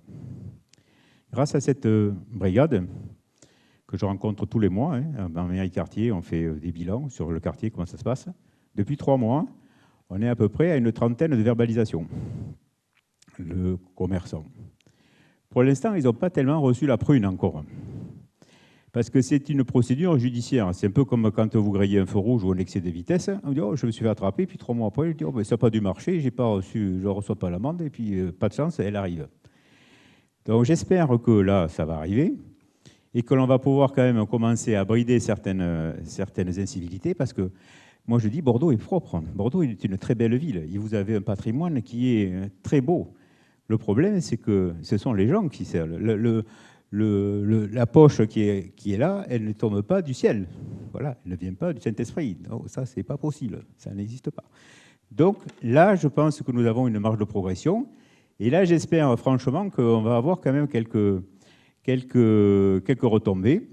Quand il y a des retombées, généralement, la mairie de quartier, on est très vite au courant.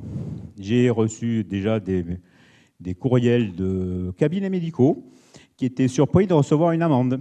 Mais ce n'est pas nous, c'est la femme de ménage qui habite dans la rue. Et tant pis, voilà. Celui qui était devant moi, il a grillé le feu rouge, c'est moi qui me suis fait attraper, et tant pis. Vous vous êtes fait attraper. Donc j'espère que maintenant, on va faire ça. On a fait plusieurs contrôles de commerçants. Donc il y en a eu la semaine dernière.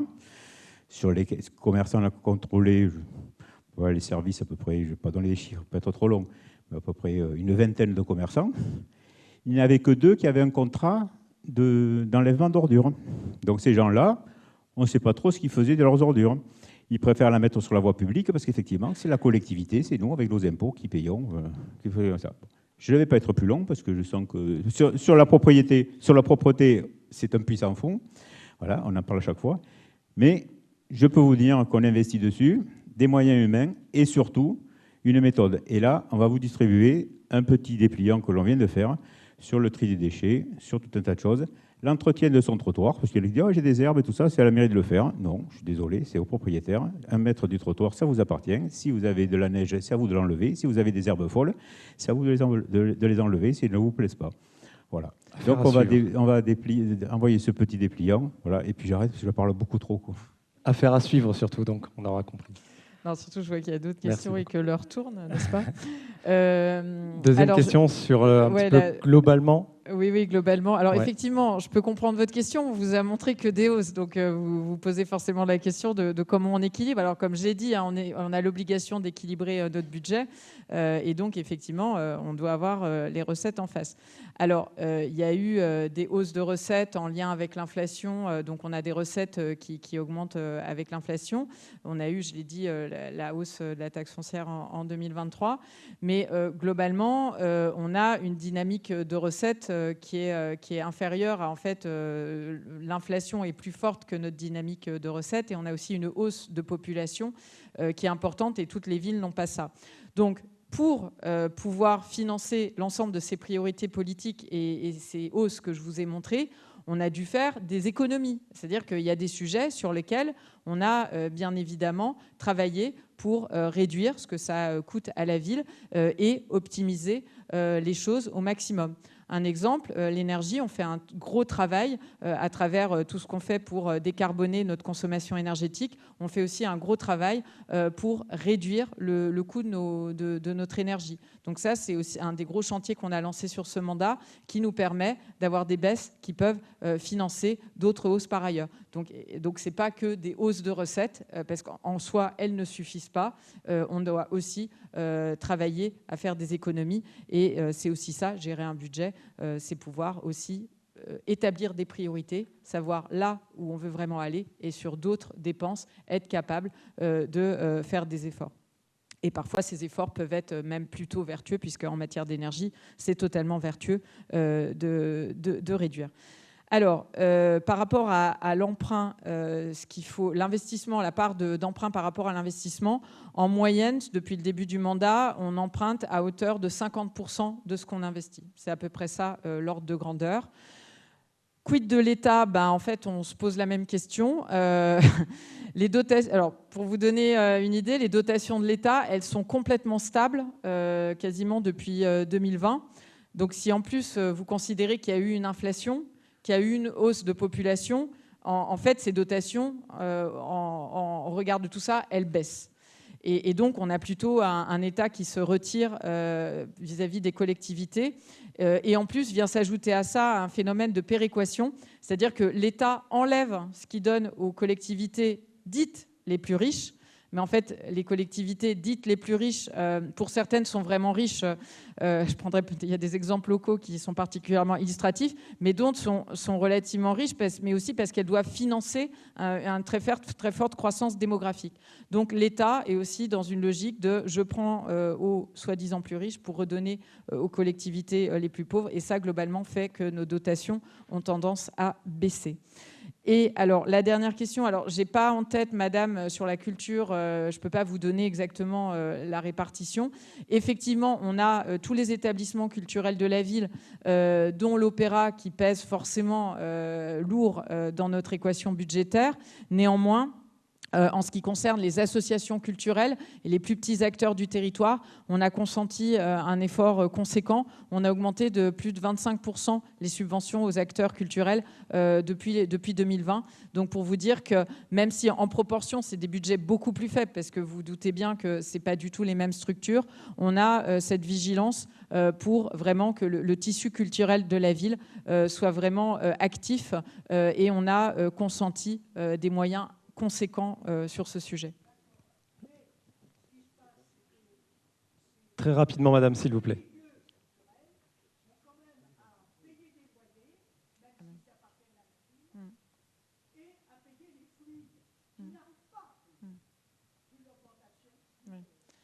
Alors, effectivement, on a... Enfin, bon...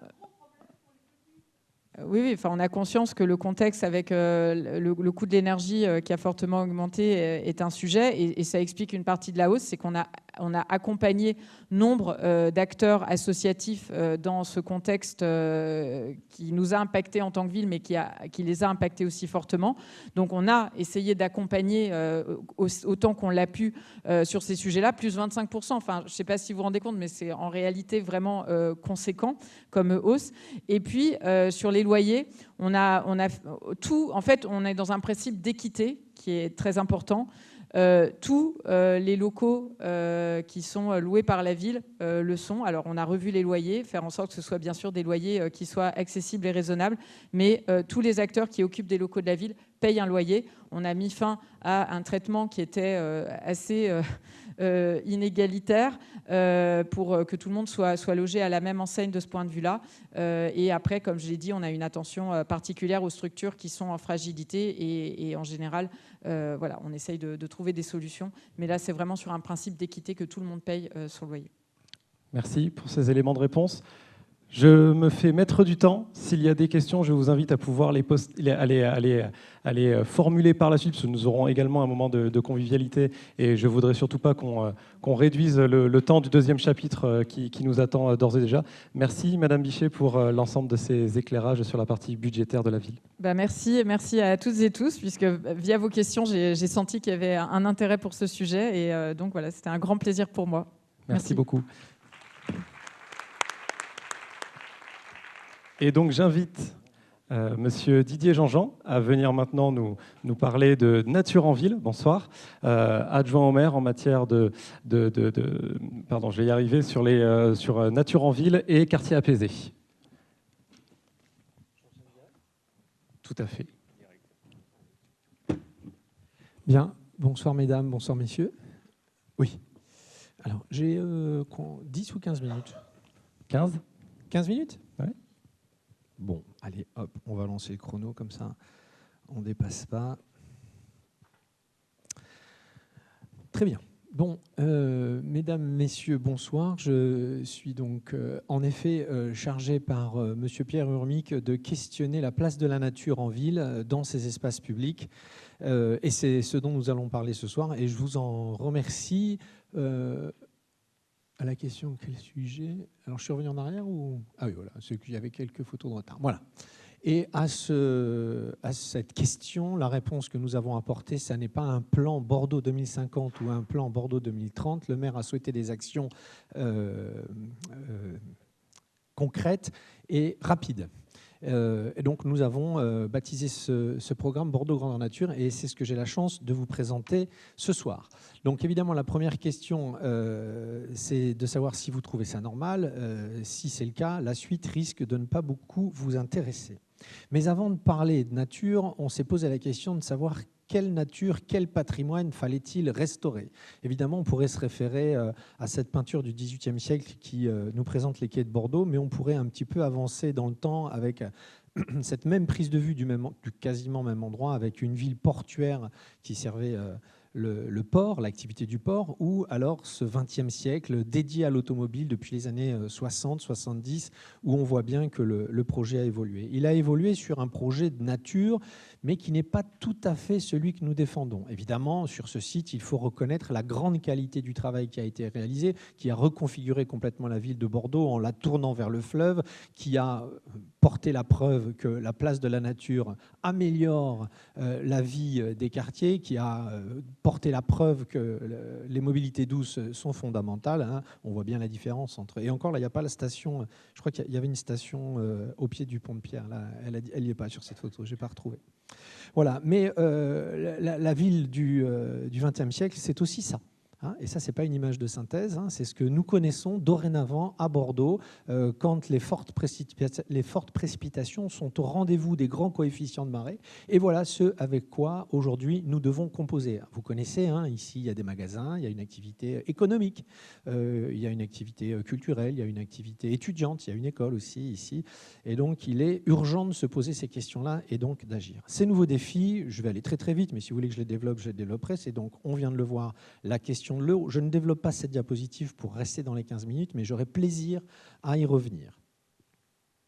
la notion du climat, avec une ville de pierre qui nous vaut notre classement au patrimoine mondial de l'UNESCO, mais qui va nous valoir des canicules absolument insupportables dans les années à venir. Et c'est d'ailleurs déjà le cas à Bordeaux. On a eu quelques pics de température très impressionnants. C'est la question du vivant. Alors là, on parle du vivant animal et végétal, mais c'est aussi le vivant d'un autre animal, c'est-à-dire nous, hein, le lien social. Quand on pose la question de la place de la nature, ben souvent on pose la question de se réapproprier l'espace public.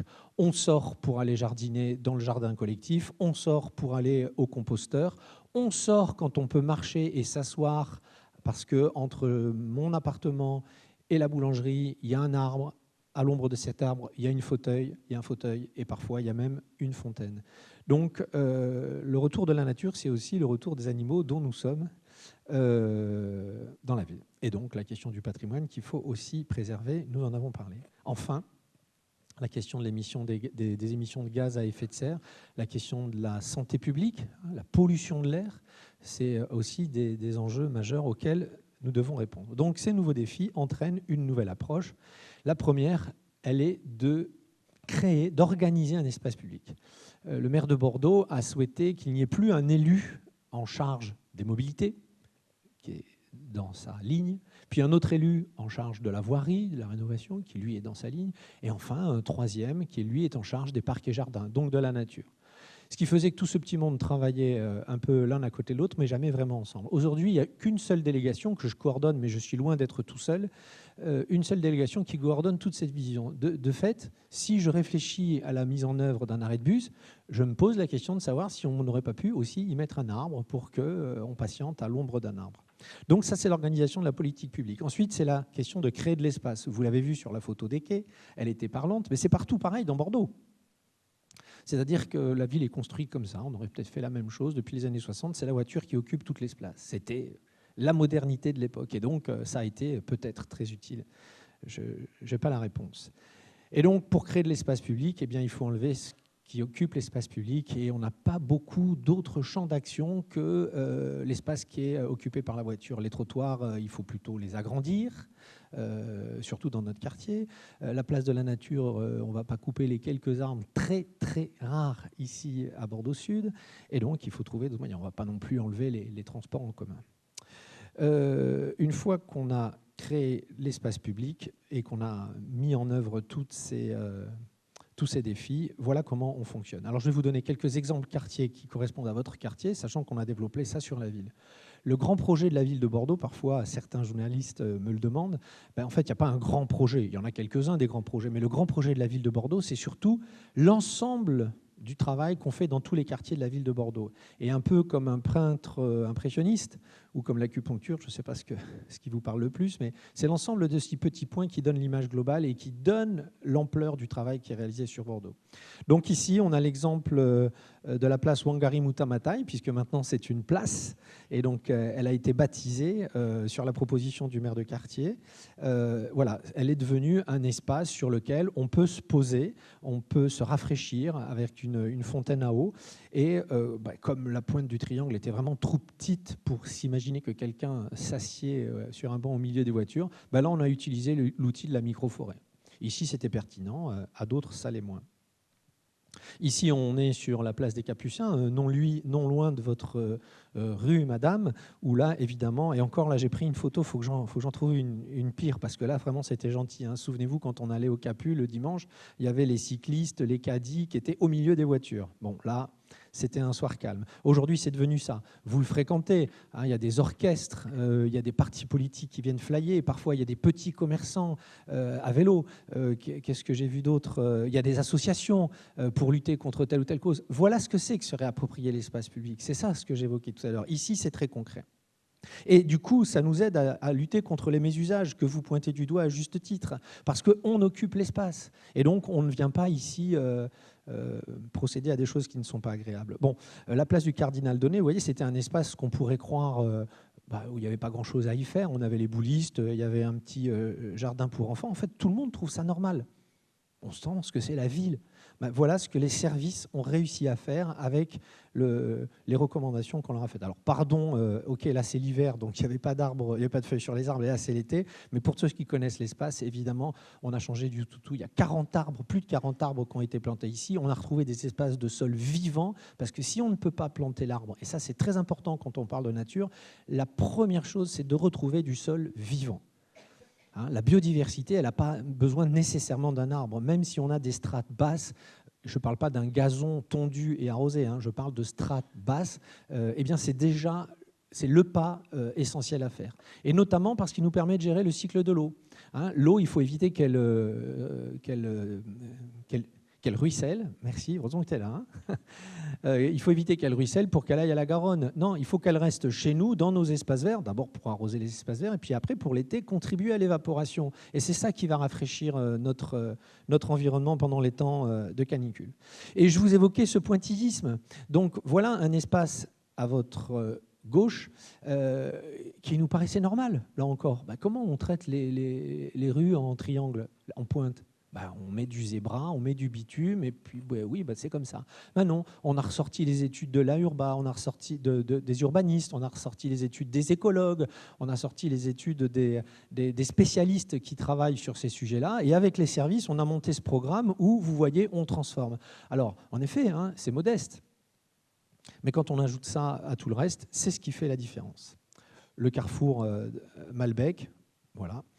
Je vous fais noter au passage l'arrivée de la vélobox. Donc, alors je me retourne parce que donc, sur la droite, sur la gauche, vous notez l'arrivée des arceaux vélos. Évidemment, bon, on n'est pas sur les mobilités, donc je passe. D'autres aménagements qui sont à livrer, la place Renaudel. Alors là, pour le coup, on n'est plus dans le symbolique. On est vraiment sur un travail de fond. Donc aujourd'hui, on est en pleine fouille. Je crois que c'est un succès de visite des fouilles archéologiques sur la place Renaudel.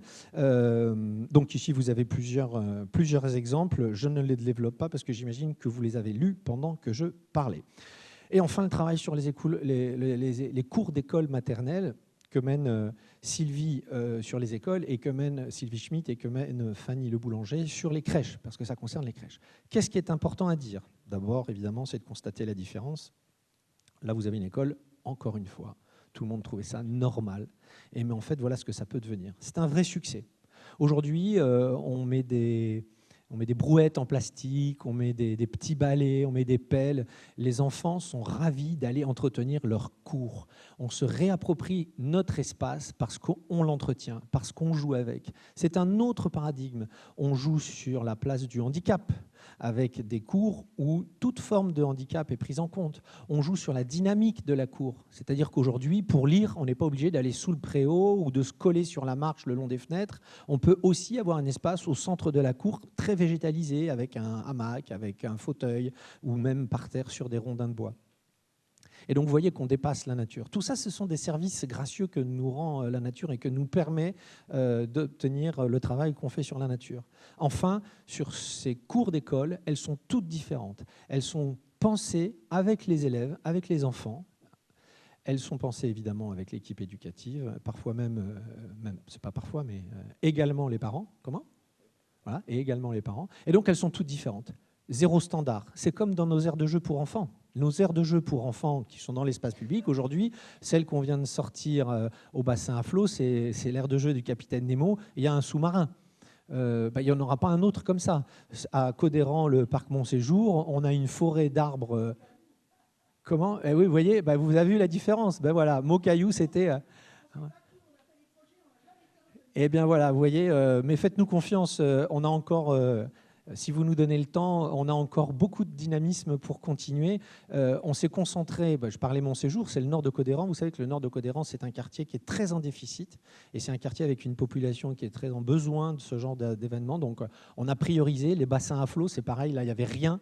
Alors je suis tout à fait d'accord avec vous, c'est le parfait exemple de ce qu'il n'aurait jamais fallu faire, un sol en pétrochimie, pas un arbre, soleil complet, les inox sont infréquentables par les enfants quand il fait chaud, et donc l'été, quand on a besoin de sortir chez soi, on ne pourra pas aller là, parce que ce sera impraticable. Donc vous avez tout à fait raison, c'est le contre-exemple. On a privilégié dans ce premier mandat, Je souris parce que quand on dit premier, ça sous-entend qu'il y en a un deuxième. Dans ce premier mandat, on a priorisé tous les espaces qui n'étaient pas pourvus. Mais vous avez tout à fait raison, il faut absolument continuer. D'ailleurs, c'est la même chose pour les écoles. On a priorisé les écoles qui étaient vraiment en demande. Donc, d'autres espaces de l'autre côté du quartier, avec le travail qui est fait ici sur la promenade de la Ribera, mais encore sur le parc d'Escas, avec ces quais qui vont devenir bientôt un immense parc.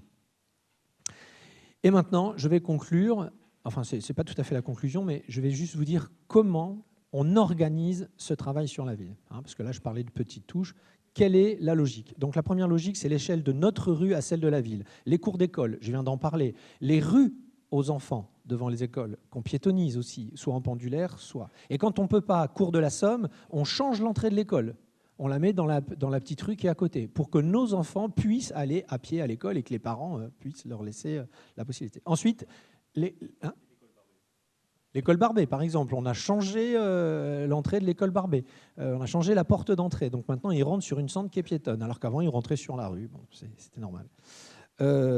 Donc l'axe majeur du quartier et les boulevards. Bon, là, j'ai pris l'exemple de Talence pour vous dire qu'on n'est pas dans du concept. Là, ce n'est pas une conférence d'une agence d'urbanisme. C'est ce qui est fait à Bordeaux, dans tous nos quartiers, également ici à Bordeaux-Sud. La réorganisation des flux, c'est le deuxième calque. On a un premier cercle, ce sont les boulevards. Bon, vous avez connu l'actualité avec le passage à 2 fois une voie, qui nous permettra par la suite d'imaginer des espaces de nature. Deuxième cercle, les cours. On vient de terminer le cours de la Marne. Là, on arrive. Ça nous a valu beaucoup de difficultés de travailler ces cours. Vous imaginez la congestion qu'a causé ces travaux. Là, on en sort. Donc, on imagine que les prochaines années seront bien plus favorables. Et enfin, les quais. Là encore, pour aller des boulevards au cours, c'est ces fameux axes pénétrants, le cours de la Somme, la rue de Pessac, la rue de Tivoli, le cours du Médoc, etc. Et puis ensuite, des cours au quai, c'est beaucoup trop petit, les rues sont trop petites pour imaginer qu'on puisse partager. Donc là, c'est ce fameux secteur piéton. Bordeaux va passer à 260 hectares, ce qui est le plus grand secteur piéton, on va dire un des plus grands secteurs piétons de France, parce que c'est difficile de recoller les différentes statistiques des différentes mairies, mais en tout cas, on est sur le podium. Et là encore, on n'est pas dans du concept, on est dans de la réalité. On est en train de finir le quai qui va du H14 jusqu'à Cap-Science, démarre les travaux de la place Stalingrad, des allées Serres et des quais de Brazza qui vont aller jusqu'au rond-point de la Souricière. Voilà. Troisième calque, c'est la trame verte. Donc vous avez compris cette logique. Cette logique, en fait, qu'est-ce qu'elle veut dire? Elle veut dire qu'au-dessus de la ville, il va y avoir une sorte de charpente verte. Et tout ce travail que vous venez de voir permettra de développer cette charpente verte. Un travail pour le calque suivant, c'est de le lier avec les secteurs économiques, c'est-à-dire qu'on réfléchit aussi avec un sociologue qui s'appelle David Lestou, qui nous permet d'aménager ces espaces de nature en lien avec l'activité économique et les secteurs. Et pour conclure, cette fois-ci, voilà les indicateurs. Donc Claudine Bichet vous en a parlé, donc je n'y reviens pas. On est obligé de présenter un constat, mais je ne parle jamais du nombre d'arbres qu'on plante. L'idée, ce n'est pas de la course à celui qui plante le plus. L'idée, c'est le bon arbre au bon endroit. Mais bon, il faut quand même vous donner un bilan. Vous en avez un ici. Les vergers. 0 verger quand on arrive. Enfin, il y en avait un à la réserve écologique des Barailles qui était plutôt à titre conservatoire, d'espèces rares. Aujourd'hui, au cœur de la ville, 30 vergers. Au cœur de la ville, ou sur les chemins des écoles, où les passants, les promeneurs peuvent aller dans les jardins publics, dans les rues. Parmi les indicateurs, une hausse depuis l'année dernière de 5% du trafic piéton. Donc Bordeaux s'enrichit d'une fréquentation qui augmente. Une baisse de la pollution. Donc 2018-2019, c'est les 2 points rouges. On est au niveau de la valeur limite pour la protection de la santé humaine. Je reprends des termes. Voilà. Et puis 2020, c'est la chute du Covid. Et depuis, on arrive à maintenir. Que les choses soient claires, ce n'est pas notre action seule et unique qui a permis ça. Il est évident que le parc de voitures change. Il y a des voitures électriques. Il est évident que le nombre de voitures diminue, qu'il y a plus de vélos. Donc c'est tout ça qui contribue. Mais c'est comme ça qu'il faut, c'est en cumulant tout ce travail qu'il faut. Et enfin, alors Ça, c'est plus un clin d'œil, mais je ne connais pas la façon dont ce classement a été établi, mais il paraît que Bordeaux est la ville la plus heureuse. Donc vous voyez, quand on fait... Alors, je ne sais pas quelle valeur ça a, mais je voulais quand même vous le partager parce que même si ce n'est pas forcément très scientifique, il vaut mieux être dans ce classement en tête qu'en queue du peloton. Donc la ville la plus heureuse, une baisse de la pollution, une diminution des trafics routiers et une augmentation de la place de la nature. Tout ça m'a pris 17 minutes au lieu de 15. Je vous présente mes excuses pour les 2 minutes supplémentaires, monsieur. Un très grand merci pour l'exercice synthétique. On peut l'applaudir également. Merci beaucoup. Même exercice, maintenant vous êtes habitués par rapport à notre premier chapitre qui était sur le budget, donc sur ce deuxième chapitre autour de la nature en ville, qui est le sujet que vous aviez plébiscité pour être mis à l'ordre du jour de ce conseil de quartier. Donc je vous demanderai de bien vouloir lever la main distinctement. J'en ai 1, j'en ai 2, j'en ai 3. On commencera par monsieur, comme je ne vous ai pas donné la parole sur le budget tout à l'heure. On y va sur nature en ville. Oui, bonjour. Alors moi, je n'ai pas trop de questions. Bon, déjà, c'est bravo pour ce programme.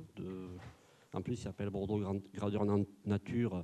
Et il fallait vraiment végétaliser cette ville, puisqu'on a passé, avant que vous arriviez, à minéraliser cette ville. Il faut penser à la Victoire, place de la Victoire et à la place de l'hôtel de ville.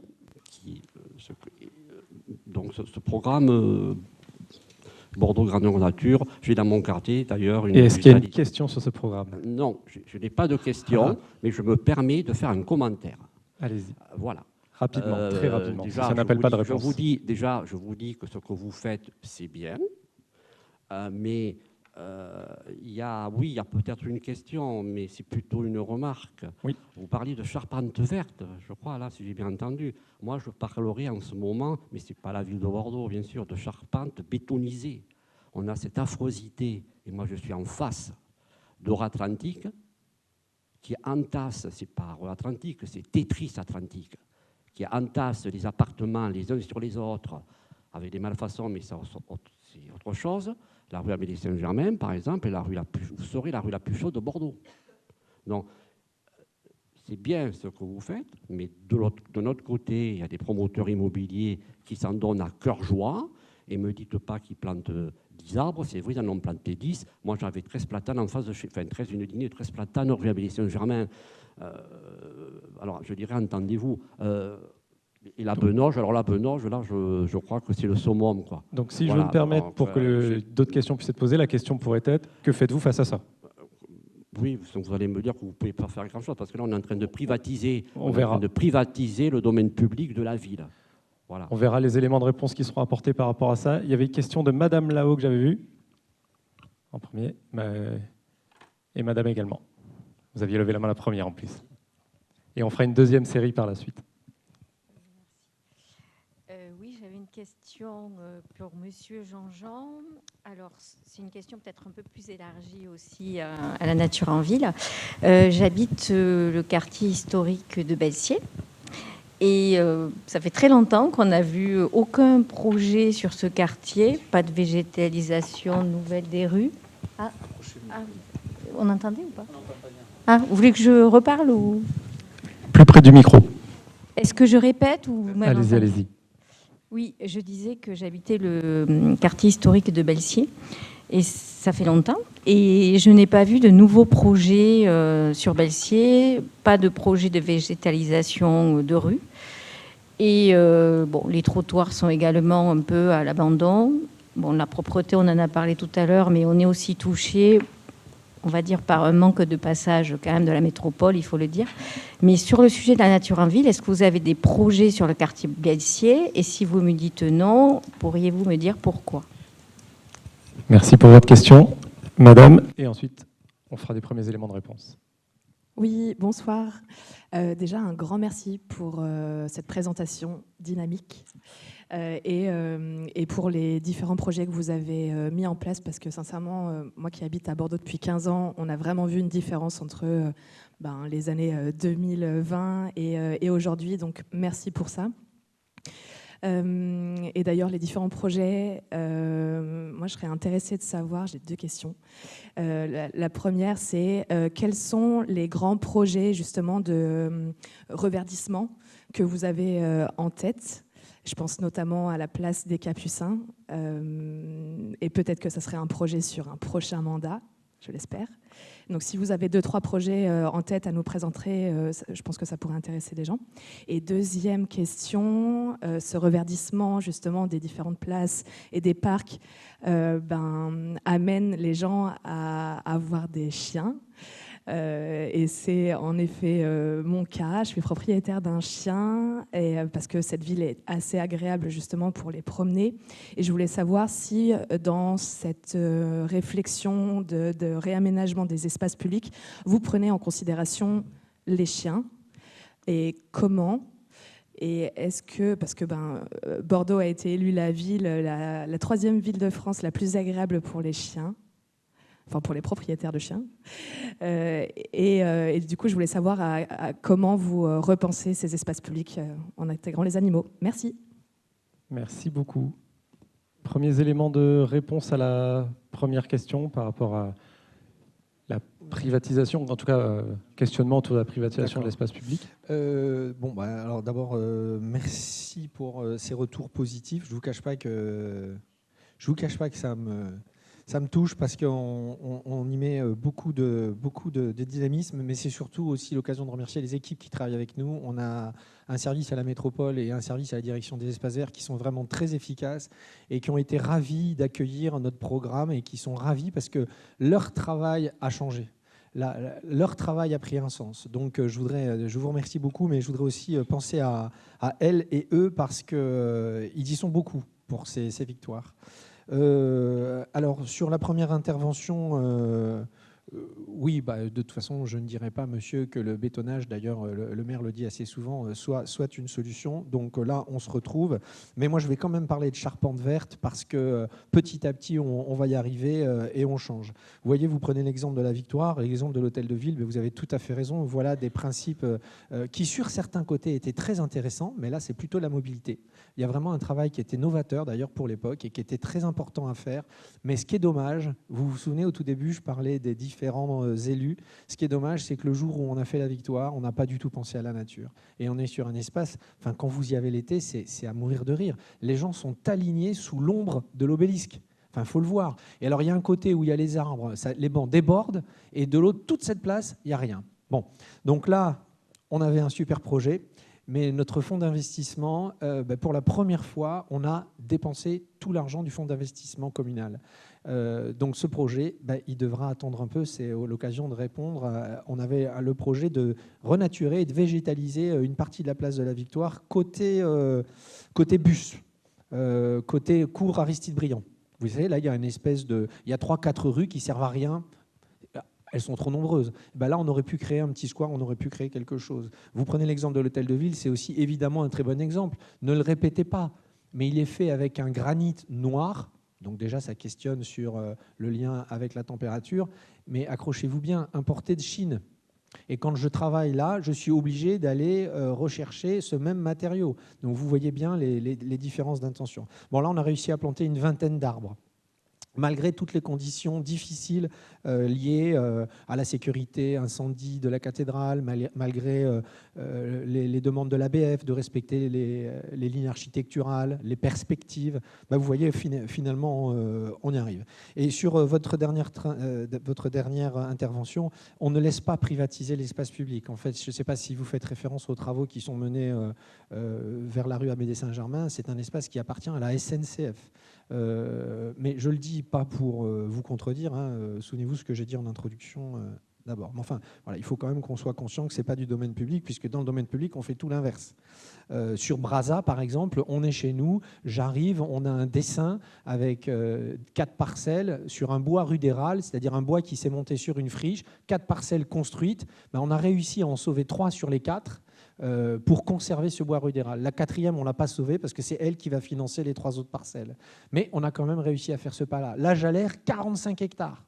On arrive avec Olivier, on nous fait voir les plans, c'est dessiné. Alors évidemment, un éco-quartier, on est tous d'accord, un éco-quartier, avec des rues, des voitures, des bâtiments, plus de zones humides, plus d'espèces protégées, mais quand même un écoquartier. Ces 45 hectares, le maire les a arrêtés. Zéro revenu. Il faut se rendre compte, puisqu'aujourd'hui on parle du budget, zéro revenu sur un quartier comme ça. 45 hectares, pas un logement, zéro revenu. Des frais d'entretien, des frais de gestion, puisque c'est un espace. Alors nous, on a une façon d'imaginer la nature avec plutôt du laisser-faire, c'est-à-dire on va plutôt privilégier une nature spontanée qu'une décoration horticole, mais ça reste des frais. Sur l'intervention Belsier, il y a quelques travaux éparses. C'est un secteur qui est très aménagé par l'EPA, mais on fait quand même un travail avec certains... comment on appelle ça? Le nom m'échappe. Des bailleurs.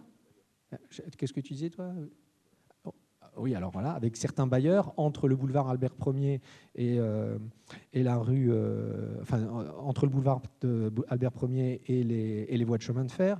Là, on fait un grand travail où on va renaturer ces espaces. On a travaillé aussi sur la rue du Professeur Deveau. On travaille, là, j'ai fait voir une diapo sur quelques espaces qui étaient des friches et qui sont devenus aujourd'hui des jardins. On travaille sur la Méca, sur tout le travail qu'on fait côté Méca, côté ville, et de l'autre côté boulevard. Mais je vous rejoins, je ne sais plus où est la dame, mais je vous rejoins. Oui, je vous rejoins. Là, c'est vraiment un secteur où, tu veux compléter, c'est vraiment un secteur où il y a du travail. On en a fait, mais il faut en faire encore beaucoup. Il y a un espace à travailler là qui est encore très important. Monsieur Cazot, en complément sur Belsier, peut-être. Oui, alors rapidement. Je vais compléter un petit peu les questions, enfin plutôt les réponses. Donc sur Belsier, alors comme l'avait dit Madame Bichet en présentation, on a récupéré une ville assez en mauvais état. Alors, on a parlé des bâtiments, mais il y a aussi ce qui ne se voit pas. Enfin, si vous êtes riveraine, je pense que vous avez directement les impacts. C'est que tout le quartier Belsier, le réseau d'assainissement est vétuste et il faut tout refaire. Donc la rue Terre de Borde, elle a été défoncée pendant des mois et des mois. Tout ça parce qu'on a commencé par construire des immeubles avant de se rendre compte qu'il fallait refaire les égouts. Voilà, donc on a les immeubles, il faut refaire les égouts derrière. Donc sur la place d'Armagnac, cet été, il a fallu couper la circulation pendant 3 semaines parce qu'il a fallu raccorder la tour Silva qui était finie. Ils se sont rendus compte qu'au bout du 6e étage, ils n'avaient pas branché le tuyau pour les égouts, donc il fallait, effectivement, le tram était passé, la route était neuve et il a fallu rouvrir pour pouvoir collecter. Si vous voulez, on récupère quand même une ville qui était quand même dans un état assez délabré. C'est ce qu'a dit Monsieur le maire dans son premier discours qu'il a fait à l'auditorium. Il a dit on ne va pas renverser la table, on va la réparer. Et je peux vous dire que pour la réparer, il y a ce qui se voit, puis il y a ce qui ne se voit pas. Et ce qui ne se voit pas, c'est par exemple tout le réseau d'assainissement de Belsier. Alors, il y a des projets. La rue Terre de Borde, elle devrait être livrée, mais vous comprendrez bien que le réseau d'assainissement, il est quand même prioritaire parce qu'on ne va pas faire un aménagement de surface s'il faut refaire tout le dessous. C'est exactement la même chose sur le cours de la Somme. Le cours de la Somme, là, il est en travaux parce qu'on est en train de refaire tout le réseau Enedis, voilà, parce qu'il faut refaire, d'après la réunion que j'ai eue avec RTE et Enedis, il faut refaire à peu près 90 km de câbles souterrains sous la ville de Bordeaux. Pourquoi? Parce qu'il a fallu livrer le tram assez rapidement. Voilà, je vous passe les détails. Pour que ça aille assez vite, voilà, sous l'ancienne mandature. Donc, du coup, on a décalé certains travaux. À force de les décaler, les travaux, il faut abandonner, il faut les faire. Donc, les gens qui ont été sur la Victoire, sur les Capucins, il y a eu plusieurs coupures de courant. Je ne sais pas s'il y en a qui ont été impactés par des coupures de courant, parce que les câbles, ils fondent, ils sont en mauvais état, il faut les refaire. Voilà. Et à un moment donné, c'est de l'entretien. Chez vous, vous refaites votre installation électrique de temps en temps. Là, c'est exactement la même chose. Et sur Bordeaux, il y a 90 km de câbles souterrains, parce qu'ils sont enterrés, ils ne sont pas aérés, mais il faut les refaire. Donc, c'est un coût, c'est Enedis qui le fait. Donc là, sur le cours de la Somme, c'est ça. Pendant 18 mois, on refait Enedis, et après, on rebranche tous les trucs. Mais derrière, après, qu'est-ce qu'on va faire? Qu'est-ce qui manque comme réseau? L'eau potable, c'est pareil, il va falloir le refaire derrière. Donc, on est parti quand même pour un certain nombre de travaux. Et effectivement, la végétalisation, c'est à certains endroits, mais ça vient forcément en dernier, parce que c'est le revêtement de surface. Donc, tout s'explique. Voilà, il faut faire. Je vais répondre quand même pour les chiens, parce qu'il y a plusieurs plaintes. Justement, ça nous fait le lien avec la dernière question, peut-être sur les projets de manière globale. Alors, nous avons pris en compte l'aménagement pour les chiens. Alors, il y a certains endroits où ça marche, au jardin public. les gens sont assez... Il y a un canichien là-bas, ça marche très bien. Et on s'est dit, ben, nous aussi, pourquoi on ne ferait pas un canichien sur Bordeaux Sud? Voilà. Alors il y en a un, place André Meunier, quand on a refait, donc place André Meunier, on a revégétalisé un petit peu ce jardin, on a planté 16 arbres, mais aussi c'est la tête de pont d'une coulée verte du parc André Meunier, qui va passer par la rue du Fort-Louis, qui va passer par la place Renaudel, qui en ce moment est en chantier parce qu'on va la revégétaliser. Mais entre-temps, comme il y a des fouilles qui sont exceptionnelles, et je vous invite à aller les voir, il faut s'inscrire sur Bordeaux Métropole et c'est souvent plein parce que c'est exceptionnel ce que l'on trouve sur le chantier de fouilles qui va durer 18 mois. Et après, on va arriver sur la rue du Dr Wells pour aller sur les quais. Et donc là, c'est une nouvelle coulée verte qui est en train d'être construite. Voilà, mais il faut du temps au temps pour que ça se fasse. Et donc sur le projet de la place André Meunier, il y a un canichien, parce qu'il y a des gens qui se sont dit, on fait un canichien. Donc on a fait un canichien, etc. Et raté, il n'est pas utilisé. Pourquoi il n'est pas utilisé par les gens qui ont des chiens? Et bien la réponse qui m'a été faite, vous ne vous rendez pas compte, je ne vais pas mettre mon chien en prison. Bon, eh bien, très bien. Donc le canichien, on a mis une fontaine exprès pour que le toutou puisse boire. C'est quand même de l'espace, de l'argent public. Voilà. Donc moi je trouve que quand même, par moment, on peut demander, mais après aussi, il faut aussi s'y tenir. Alors nous, on aménage l'espace public, on essaye de donner un peu la satisfaction à tout le monde, et des fois, ça ne marche pas très bien. Et sur le nouveau jardin, il y a une dame qui m'en a parlé là avant, elle n'a pas posé la question, mais je vais répondre à sa question, c'est que sur la place des Citernes, qui est une place qui vient d'être livrée, où il y a beaucoup de... Il y a une noue. Alors une noue, c'est un fossé qui va récupérer les eaux de pluie, et puis ça fait un jardin. Il y a des aires de jeu pour enfants, et il y a des propriétaires de chiens qui lâchent leurs chiens là, pour qu'ils puissent effectivement ne pas être en prison, parce qu'ils sont restés en prison toute la journée dans un appartement. Hein. Il ne faut pas se leurrer. Et ils vont donc se dégourdir les pattes dans cet espace. Et la cohabitation avec les enfants, c'est une assistante maternelle qui m'a alerté tout à l'heure, où un chien a agressé une enfant. Elle va porter plainte. Mais elle a raison.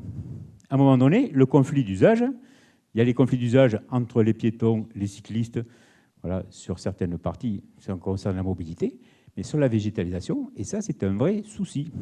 Et on en revient un petit peu, ce qu'on disait aussi sur la propreté, c'est quand même de l'incivilité et surtout de ne pas prendre en considération autrui. Voilà. Donc je pense qu'il y a quand même beaucoup de choses à faire. À un moment donné, il va falloir peut-être qu'on sorte le bâton, même pour les propriétaires de chiens.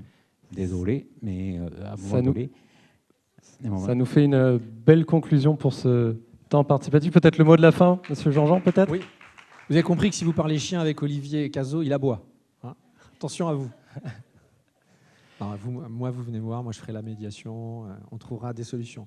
Donc juste pour conclure, merci de me donner la conclusion. Les grands projets, d'abord sur ce quartier, il y a un plan de circulation, on a obtenu le financement au contrat de co-développement métropolitain, donc on va pouvoir penser le plan de circulation du quartier global pour imaginer le cours de l'Isère de demain, le cours de la Somme de demain, y compris les petites rues. Donc ça c'est un projet mais qui est déjà acté. Vous avez parlé de du Tour des Capucins. Ça, ce n'est pas un projet qui est acté, c'est un projet qu'on devra mettre à l'arbitrage, mais dans notre tête, il est très présent parce qu'on voit bien le succès du petit barreau entre Saint-Michel et les Capus. Donc, il faut absolument repenser le tour du marché des Capucins pour en faire un espace où on vient se détendre, où ça devient un lieu de destination et pas uniquement le dimanche. Il y a évidemment le gros projet du parvis de la gare Saint-Jean, où là aussi, on a un gros travail d'apaisement à faire et un potentiel de renaturation pour faire diminuer la température du quartier immense.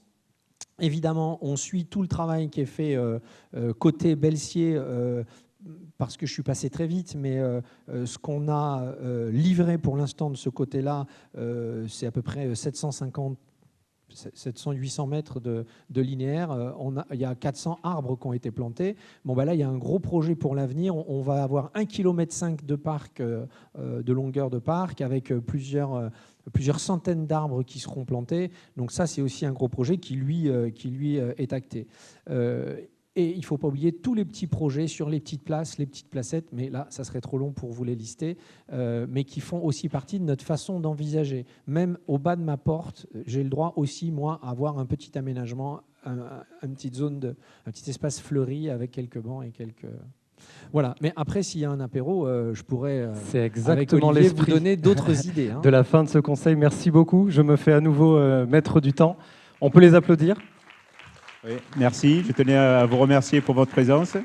Remercier tous les services qui sont ici de la mairie de Cartier, qui sont là aussi pour répondre donc à vos interrogations. Il y a aussi l'équipe de médiateurs, parce que vous avez compris qu'il y a aussi besoin de médiation pour régler tous ces conflits d'usage qui sont aussi à l'entrée, avec qui vous pourrez échanger sur certains sujets.